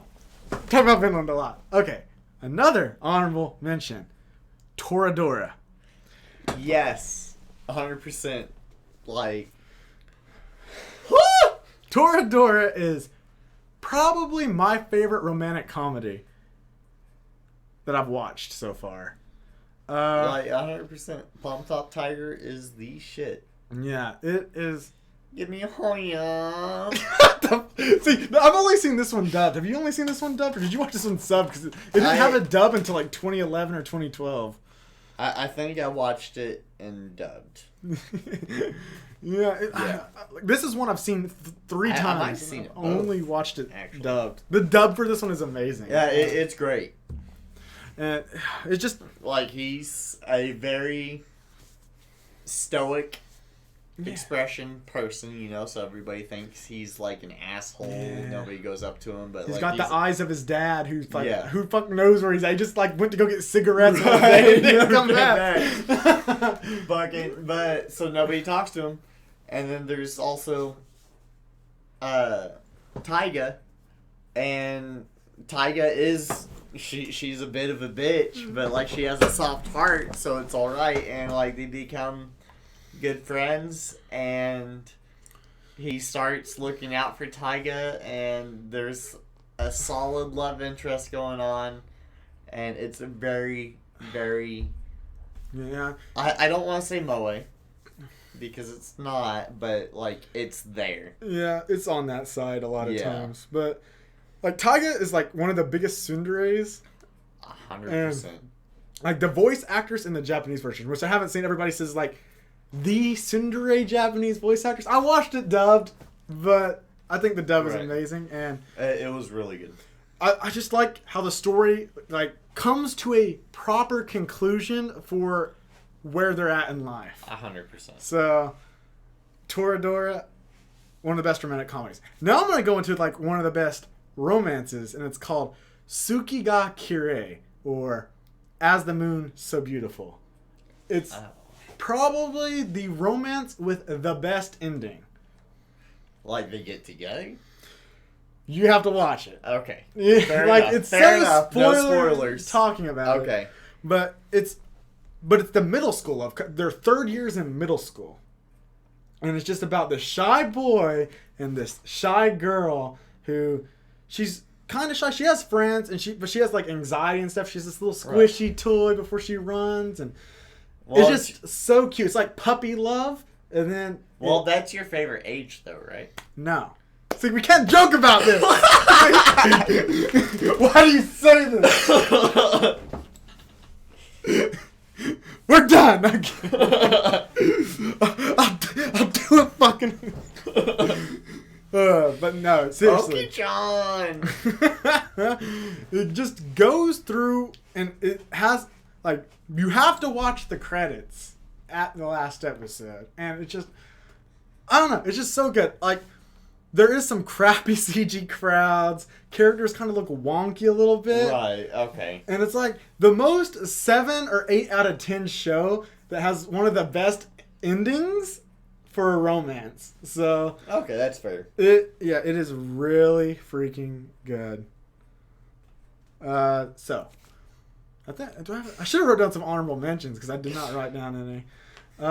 Read the last three comments.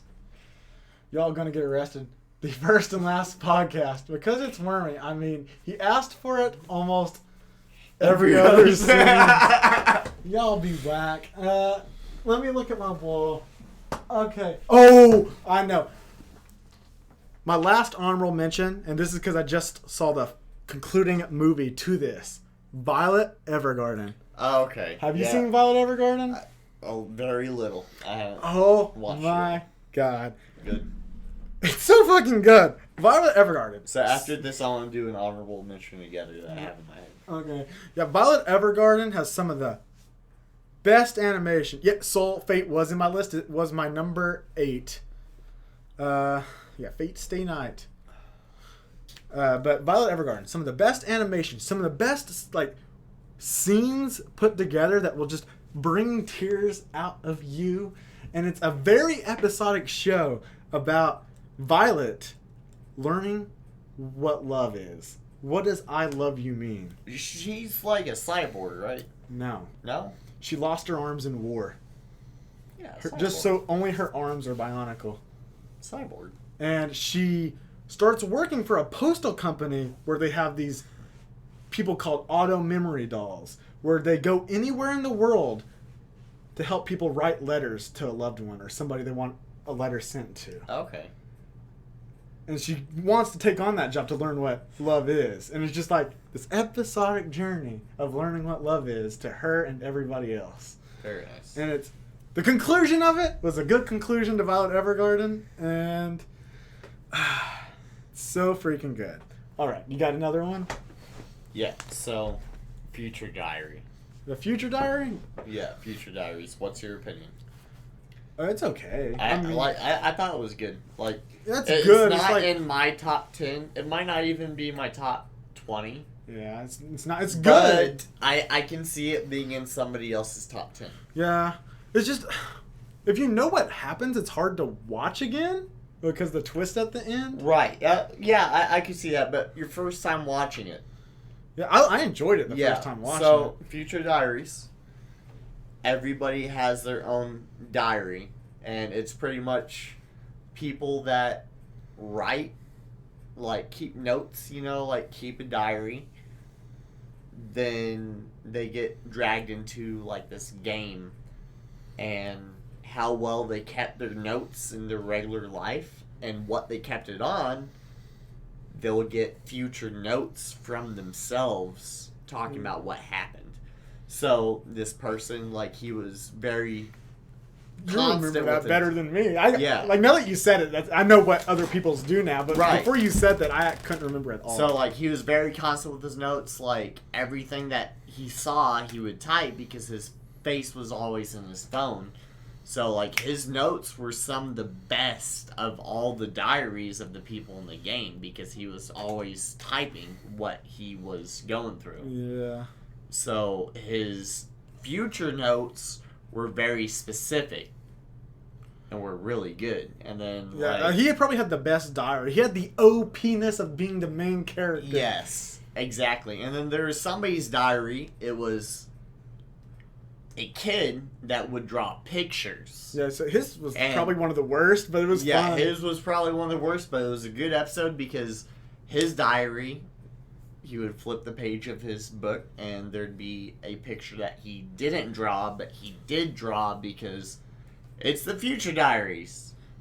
And they all try to kill each other. It's good. Yeah, it's a battle royale with diaries predicting the future. Yeah. And some crazy pink-haired bitch that I think I have on my wall, and that's why you said that. Why'd you say that? It's not on my wall. Bottom in the middle, like, it's not Future Diaries, but it reminded me of it. I don't even know why. Bottom middle? Yeah, the clock to the right. Yeah. That's erased. Yeah, I figured, but for some reason it just reminded me of Future Diaries. Alright. So, you want to move on to your number one? My number one. This is going to make people cringe so bad. Oh, lordy. Do I have a lot of people probably didn't. Oh, shit. Have never seen it. I didn't grab one. Give me a second. Hold on. You need to see how moe this is before I talk about it. I could have swore that you grabbed it. I did too. I'm just going to take this one. I don't care. It's not transparent. Yeah, it's fine. What are you doing? It's fine. Ozymandias. See, now you're burying me. I'm the one that's talking about it. Alright. Ozymandias. Kid. She's a prodigy. You know, should only be in grade school. But now she's in high school because she's smart as shit. And it's about this grade school kid going through high school with all of her new little high school friends. And it's moe. It's so fucking funny. Hilarious as shit. Like, it is one of the funniest and heartfelt animes that I've ever seen. Like, I am 100% a slice of life guy. But there's a lot of slice of life animes out there that I think are shit. Ozymandias is not one of them. Ozymandias is my number one. 100%. We have Chio, which is the prodigy that I was talking about. We have Osaka, which is somebody that's from Osaka, which is like the Japanese. So you have to, like, how do they do her voice in the dub? Oh, in the dub, she sounds very country. Like, she sounds Midwestern from America as shit. That's usually what they do. Like, holy shit. Osaka, like, because Osaka is the not smart part of Japan. Yeah, it's like country hick part of Japan. Yeah, so they make her sound American, and it's hilarious. And then there's, like, they're all have their own little quirks, and they all bring their own bullshit to the table, and their bullshit just kind of mixes together, and it's hilarious. It's decently long. I think it's 50-something episodes. So crazy. And yeah, it's crazy. It's off the wall. It's very episodic because all the anime is them going through high school. And then, as most moe animes, the last episode is them graduating. And then all of a sudden you're crying, and you don't know why. It's Ozymandias. Ozymandias. Oh yeah, so yeah, she put it in there. Yeah, way to go. Yep, slice of life comedy. Do it. Probably one of the best, according to him. It is the best. It's my number one. Just watch it. Like, Soul Slayer, like, I'll love you forever if you just watch it. Like, Yeah. It'll be okay. Yeah. Just do it. All right. My number one. I bet this is gonna be a big surprise to everybody who knows me, but it's a sound euphonium. Sound euphonium is so good. You ever feel like you're just going nowhere, like in life? You're just sitting around, like people tell you to do something, you'll go do it. You're just going along with the wind, not doing anything. Don't really have anything to live for. But then all of a sudden, there's this light that sparks, and interest is reignited from within you, and you're like, man, I do love this. If you love something, do you need a reason to give people while you do it? If you love playing piano, but you don't get anywhere doing it, like you're never going to be a professional piano player, do you need a reason to play the piano if you love playing the piano? Yeah. Isn't just love playing the piano enough? Yeah. So, if you love playing the euphonium, wouldn't you say that's enough? Yeah. Euphogosky.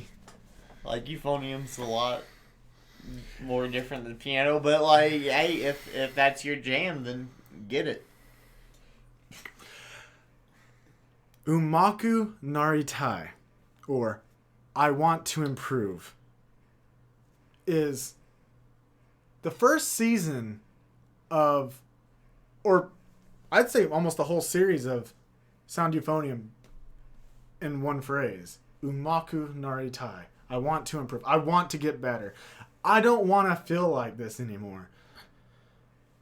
Sound Euphonium is about seeing that person striving to get better and her pushing you forward. The characters in this, everybody can relate to one of them. You know, you got the character wanting to improve. You got the main character just going along. She's the most main character you'll ever see. The main character is that girl who wants to be the best. Because if you're not the best, people won't remember you. Right. Will people remember if you're the best? Maybe not, but you know they definitely won't if you're not the best. It's just... But that's not the main character. She's not the main character. The main character is the one looking at her from behind, always looking up to her from a distance. The framing in Sound Euphonium is so good. The conclusion to season 2 of Sound Euphonium is so good. And included in, Sound Euphonium, Liz and the Bluebird. Same universe, and it's the movie that takes place right after. It's year 2 for her, with 2 different characters. To me, this is like the first 10 minutes of Liz and the Bluebird is some of the best directing you'll ever see in live action or anime. You watch these characters and you know how they feel, what they're thinking with no words. It's just, you see walking. You hear noises. You see her brush her hair. You see her following, going to school. So, like, it's really, like, it sounds like it's really, like, sidebar. Like, you're just alongside the anime the whole time. You don't feel like you're in it. You're just watching somebody from the side watching what should be the main character. No, it's just watching the... Okay. Sound Euphonium is that a lot. Like, you're watching the main character become the main character at the end. Okay. Season 1's her learning why she wants to play the euphonium, finding that love for the euphonium. Season 2 is her getting involved with other people, learning to take that first step forward, not be a bystander, not be that side character, be that main character, make a difference in people's lives, help them. And that also comes true in the movies where she takes the first movie, or I guess it's the third movie, but it's the second season all put into one movie, is her taking on the freshmen, teaching them. And Liz and the Bluebird takes the same place at the same time as that movie, but she's not the main character anymore. Right. Two of the supporting characters are the main characters, and it's about them. And it's about somebody. It's so fucking hard to explain. I've seen this like 8 times too.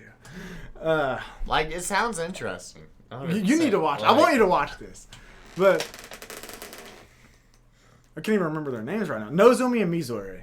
Nozomi was always the outgoing girl. Mizore was the quiet girl. Nozomi, being the outrovert she was, broke her way into the introvert Mizore and drug her into concert band, basically. Right. And it's like her always following, Mizore always following Nozomi. And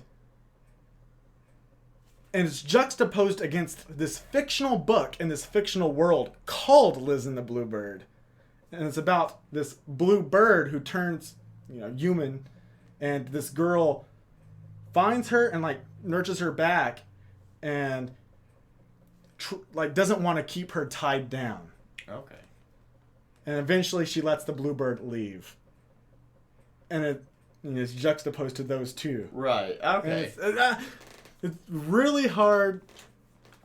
Like, it sounds good.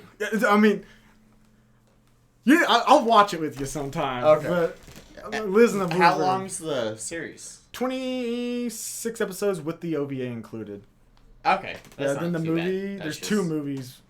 So, I don't like this. The non-Liz and the Bluebird movies, not very good. Because, they convince... Okay, the first 2 seasons, 26 episodes, is Omai Kumiko's first year in high school. Right. It's a little under 2-hour movie is her second year in high school. There's a big difference in amount you can do with characters in that time. And, yeah. It felt like it was just snap, snap, snap, snap, snap. If it was still the first year, if they didn't already go to summer, I could see them doing a movie of the last semester of school. Yeah. But the last a full second year, that's a lot. Yeah. It is a lot crammed into one movie. Right. But there is rumors of a season 3, which would be her last year. And if they make that into, 12 episodes. So the thing is, they did her first year and her first year is season 1 and season 2. Her second year is a movie. Okay, and there's only 3 years. Yeah, there's 3 years in Japan high school. So. Okay, so, yeah. I could see that being alright. So, me and Ryan, we decided to start tasking each other watching an anime that the other one suggests. It's so upsetting, though, because you're almost done with what I recommended. Yeah, but it's because I have 2 kids, so I got a head start. Shut up. Yeah, alright. Do you want to... No, you go ahead and recommend yours first. Okay. Because what I recommended for him to watch was Tomoko Market and the Love Story, which, as of early, he already started watching. Yeah, I already started watching it. It is pretty good so far. I'm liking it. Fuck Dara. Dara's voice actor pisses me off. It's so good. I'm excited to finish it. Not because so that way I'd be done, but because it's all right. I'm liking it. I want to talk about the second episode of Tomoko Market, and I just recently watched it again now. It's just, the second episode has to do a lot with, it's on Valentine's Day, and it has to do a lot with tradition. Wanting to, stay back in the old and keep things like this, tradition. Right. Or, we need to change this, make it lively for Valentine's Day. Right. And, so you could keep your mochi the same. Yeah. Or you can make them into cute little hearts to bring in more customers. Yeah, what do you want? It's such an underlying theme, but it's so good and well put together. It's a big swing, yeah. I fully agree. So people can either be stuck in their ways and be content with where they're at, or they can realize that times are changing and they might need to change a little bit with it to keep their company prosperous. Yeah. It's a big statement. This is an older anime, right? 2013. 2013. So 8 so, years now. Yeah. That this was an issue since when businesses became a thing. Yeah. Honestly, but it'll always be an issue. You stay with how you started, and then when policies and like people change, you can either stay how you were, or you could try to change with the times and so good. Try to move forward. Yeah. I could go off about Tomoko in every episode. That's why I'm rewatching it too. Yeah, so we'll talk about that next week. I'm watching Tomoko Market, and we're going to talk about plenty next week. I'm excited to talk about it. Like, it is good so far. But, Ryan? Oh, no. You have to watch Cowboy Bebop. I'll be watching Cowboy Bebop, guys. Cowboy Bebop. I get to watch those space pirates. Yeah, let's fucking get it. Fuck my phone. Who's doing that? And so, if you guys want to hear us talk about something, or if you have suggestions for us to, like, I don't know, something.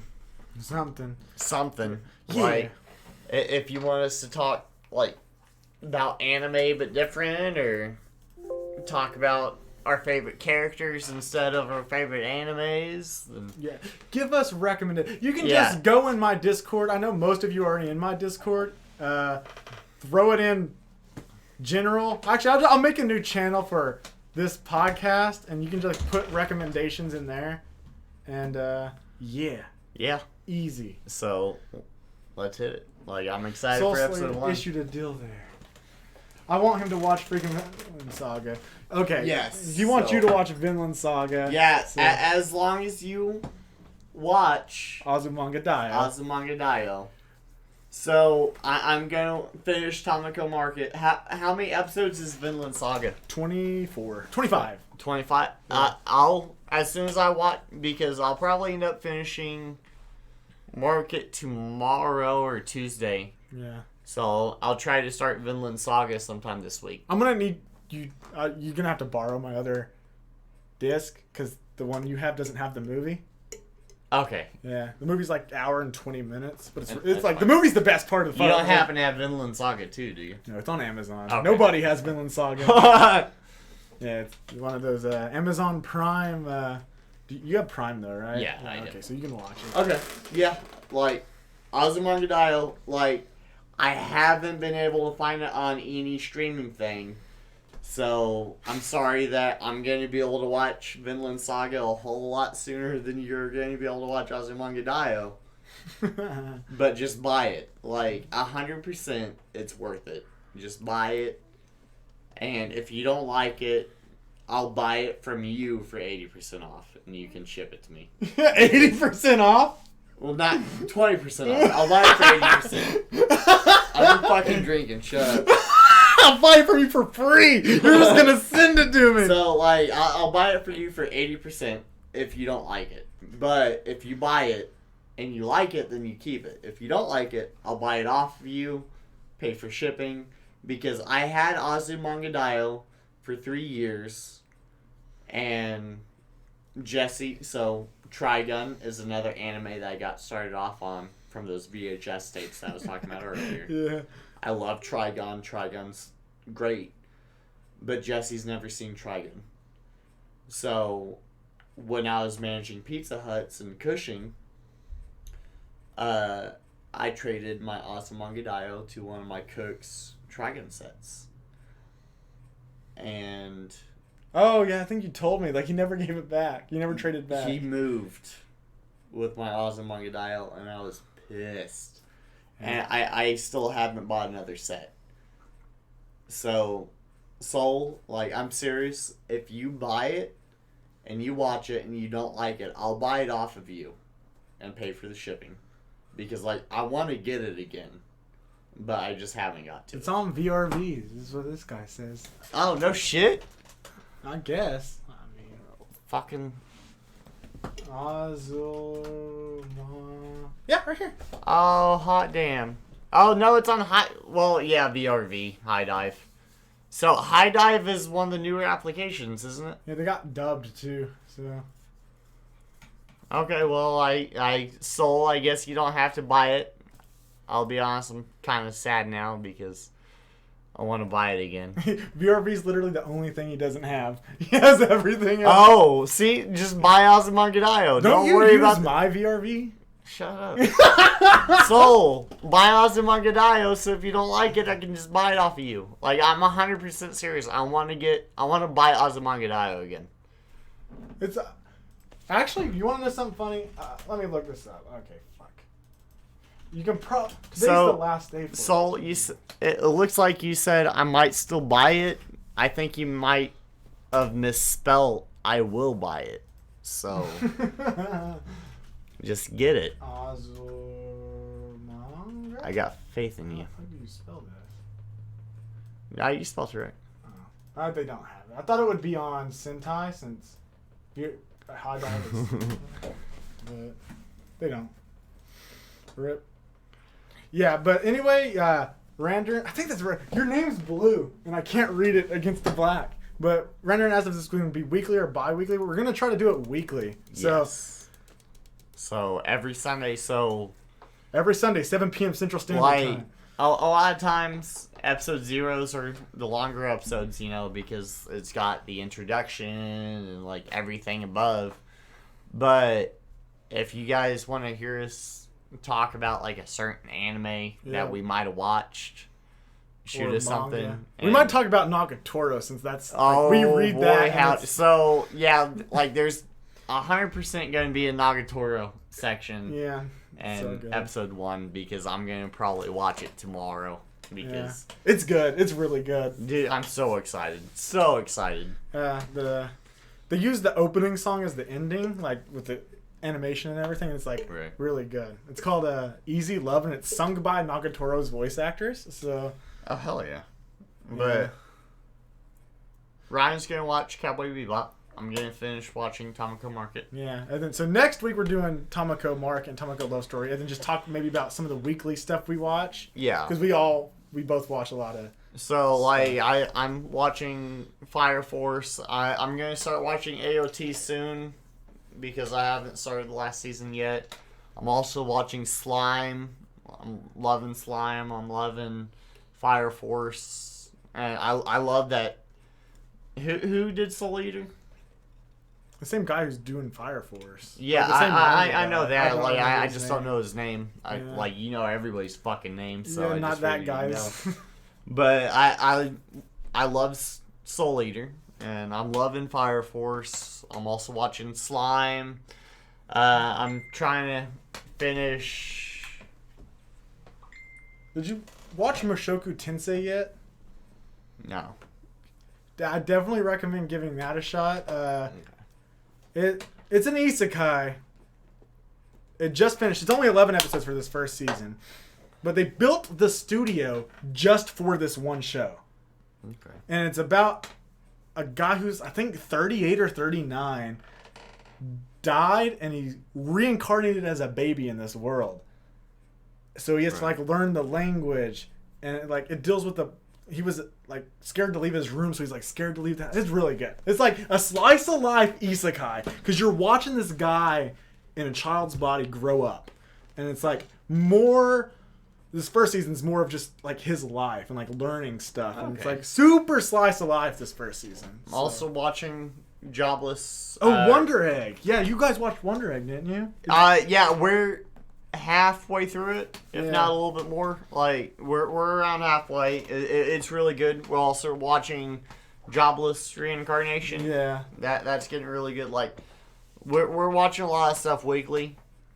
So, like, We'll talk about weekly anime too, so we'll talk about weekly anime and the anime that we tasked the other one with. And we're going to try to...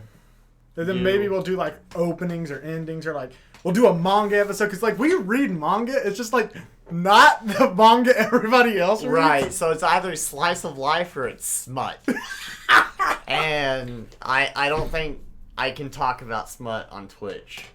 I can talk about slice of life depending on what book, but yeah, I read a lot of, like, smutty manga. Yeah, so like I'm not sure if we can talk about that or not, but like we'll do what we can.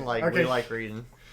Tank Top Wormy. He's calling you Tank Top Wormy. But he's like, stop ignoring. I think he's watched like 90 episodes of One Piece, haven't you? Yeah, so I was reading the comments on Ryan's phone and he took it back. Well, because like, those messages are going off. It was bothering me. Okay. So, like, I'm not ignoring you. It's just I'm not connected. Like, I'm blind as shit. Like, these glasses are for show. Like, I'm telling you. Yeah, okay, he says, Tank Top Wormy, stop ignoring my deal. I will watch Azumanga Daioh if you watch the first 44 episodes of One Piece. No. Like... Not worth it. I'll just buy Azumanga Daioh. I'll buy 10 sets of Azumanga Daioh before I watch... Because, so... I watched the first 60 episodes of One Piece... probably 10 times. Yeah, the first 60 episodes. And I rewatched them all 10 times. It's a shit anime. Yeah, I mean, I'm still reading it, but... Like... Kind of. I need a piss, but I also want to fucking yell at so, yeah, do it! Alright, hand me your fucking phone so I can read the chat. Alright, so Soul's the one that's yelling about One Piece, right? It's Anime. They both like it, but it's Anime wanted to make the deal. But Soul really loves One Piece. So, too. Anime. What's the whole purpose of One Piece? It's pretty much about him wanting to become the king of the pirates, right? The Pirate King, I think? Yeah. Pirate King. Yeah. Initially, right? Yeah. And, like, he is getting there. But, so, the beginning of the theme song, there's the king of the pirates saying, if you want to become the king of the pirates, you have to find my treasure. Yada, yada, yada. So, One Piece, he's trying to find this fucking treasure, right? Sure. Or that's how it was at the beginning. Like I said, I've only watched up to episode 60. I've read 53 chapters and I can't remember shit because it's boring to me. Right. But it's because it's 100% fucking filler. He's trying to find his fucking treasure. Alright, no, not at all. Jeff gonna lose. The purpose of One Piece is not the destination, it's the journey to get... Fuck the fucking journey to get there. I don't care, like, so... If I'm just like, man, I want to go to Jupiter. You know, like, I want to go to fucking Jupiter. And I climb into a fucking rocket ship.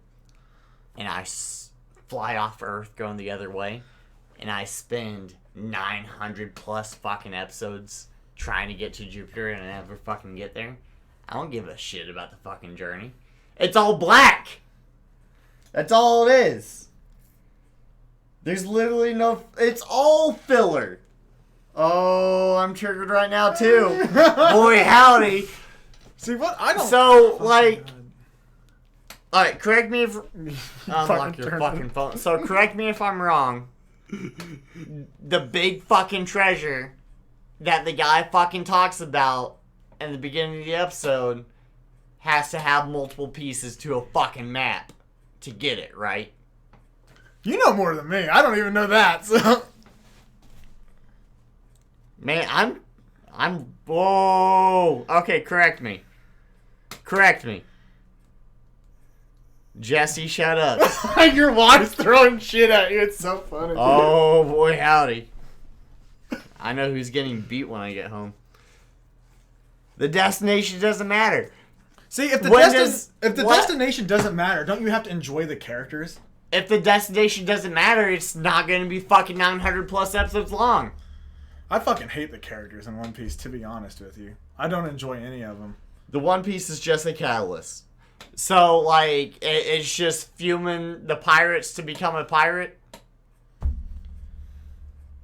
don't fucking know. There's so much One Piece. Every time. Like, I'm fucking hot right now. What's the destination of being a slice of life? To make my heart fucking feel good. I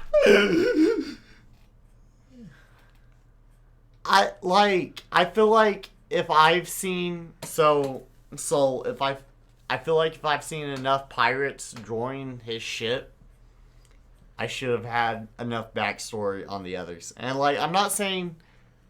So, I hate One Piece. Fuck One Piece. But I know the character development in One Piece is really good.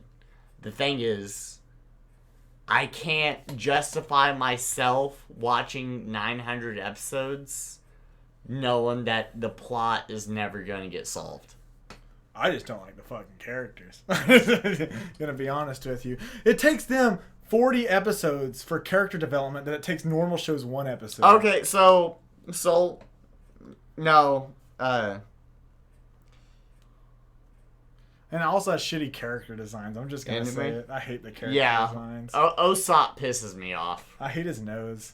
Yeah, you know his name's Lai. That's he's like Lai. Yeah, I know.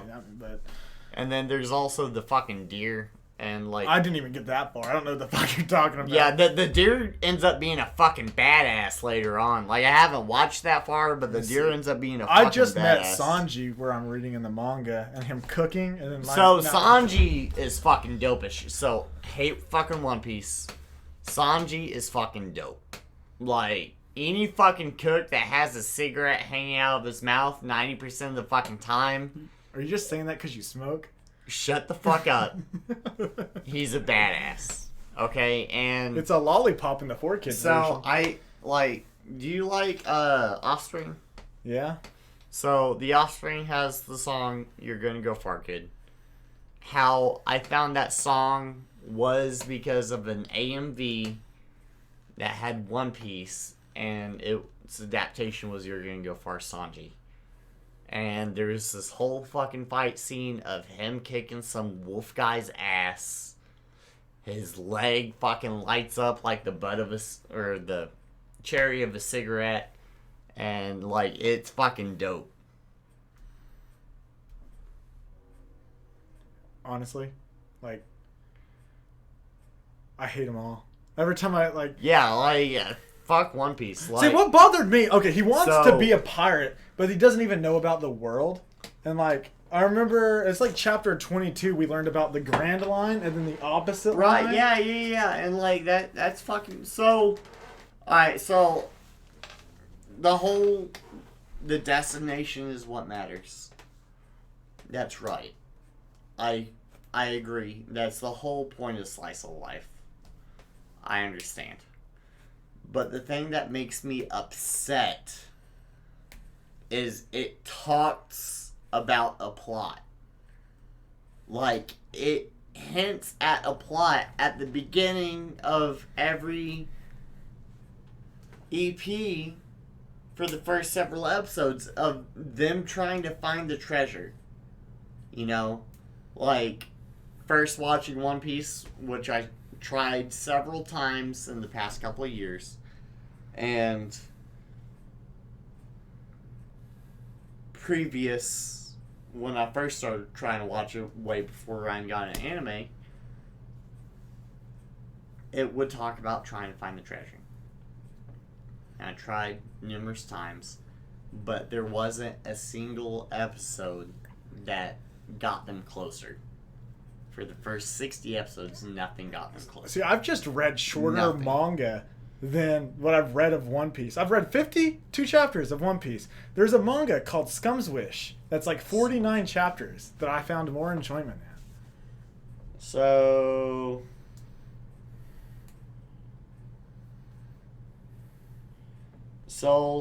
I'm sorry that words feel lost. I hate One Piece. KG, I'm happy that you're lurking. And is that anime? Yeah, that's anime. So so it has a plot and it's building towards it. How many episodes is One Piece? Right now? Yeah. I can tell you like chapter 1010 just released, I think. No, episodes. How many episodes is One Piece? It's like 970 something. So 970 something. You're building towards the fucking plot with 970 something episodes. That's way too much for me. You know how many anime I watch? So people stop watching an anime within 3 episodes if it doesn't build towards the plot. Me and Ryan were worried about people not watching Clanad with the first season being too slow. Yeah, that's only 20 it episodes. feeling like it has no plot. It doesn't take 970 something episodes to build towards the plot. I understand that it might get there eventually, but One Piece is 100% filler. I'm more of a themes guy anyway, so I don't know what I'm getting out of the show. Besides, like, the Usopp, like, don't tell a lie, don't be that person. Like, Yeah. It seems like all basic shit that I don't really care about. Now, I could just get more out of, like, something like Gurren Lagann or Kill la Kill. Or... Gurren Lagann's great. And, like, I do like Kill la Kill. So, One Piece, though, does have some of the best character development in all of anime. 100% I love character development. That's why I am the filler guy. I love filler. But this is 970 plus episodes of fucking character development and filler. And I fucking can't. Like, I can't. You hate it more than me, so... So I'll, like, I fully agree to disagree. And, like, maybe one day I'll watch the first 60 episodes for the 11th time. You know, but, like, I've tried. I have tried so many times. So many times. I think if a story takes over 1,000 chapters to tell, it's not a good fucking story. What is it trying to get to me? But I don't fucking know. Right. That's why I've been enjoying movies now more than ever, like anime movies and like just 100%. Movies in general. Because it's like an hour and a half of a condensed plot and theme, like what they're trying to convey to me in like really, like, did you ever watch Promare? No. It's Studio Trigger. And it's basically Studio Trigger's ethos in a movie. Like, so it's like Kill la Kill in movie form, and it's like, oh, it's so good. Like, you should watch Premiere. But I'm not a big Studio Trigger guy, but I just enjoy like that to the point of stuff and like what they're trying to tell me. Even if I don't agree, I just enjoy that more. So like I don't agree with like a lot of the stuff put forth in like Premiere and Kill la Kill, but it's really good. Right. So. All right. I think that concludes episode 0. I need to piss, and I'm a lot more irritated than I need to be. You guys got him so worked up. He turned red. Well, some of it's because Jesse's calling me Tank Top Wormy, too. Your wife's calling you Tank Top Wormy. Yeah. That's so good. Fucking Enemy is very amused. She's like, after 2 kids, you should know his name, although I don't. But I enjoy this. I look forward to episode 1. I look forward to doing Okie-Chan weekly. Yeah, we will see you guys next time. Yeah, Ryan's going to make a Discord. Send recommendations of what you want to listen to. Yeah. But we're going to be talking about Cowboy Bebop and Tamako Market. Dab. Maybe One Piece again, depending on if you guys get me going. But so fucking serious. Let's get it. All right. Thanks for listening. Yeah, thanks for listening. Bye. Bye.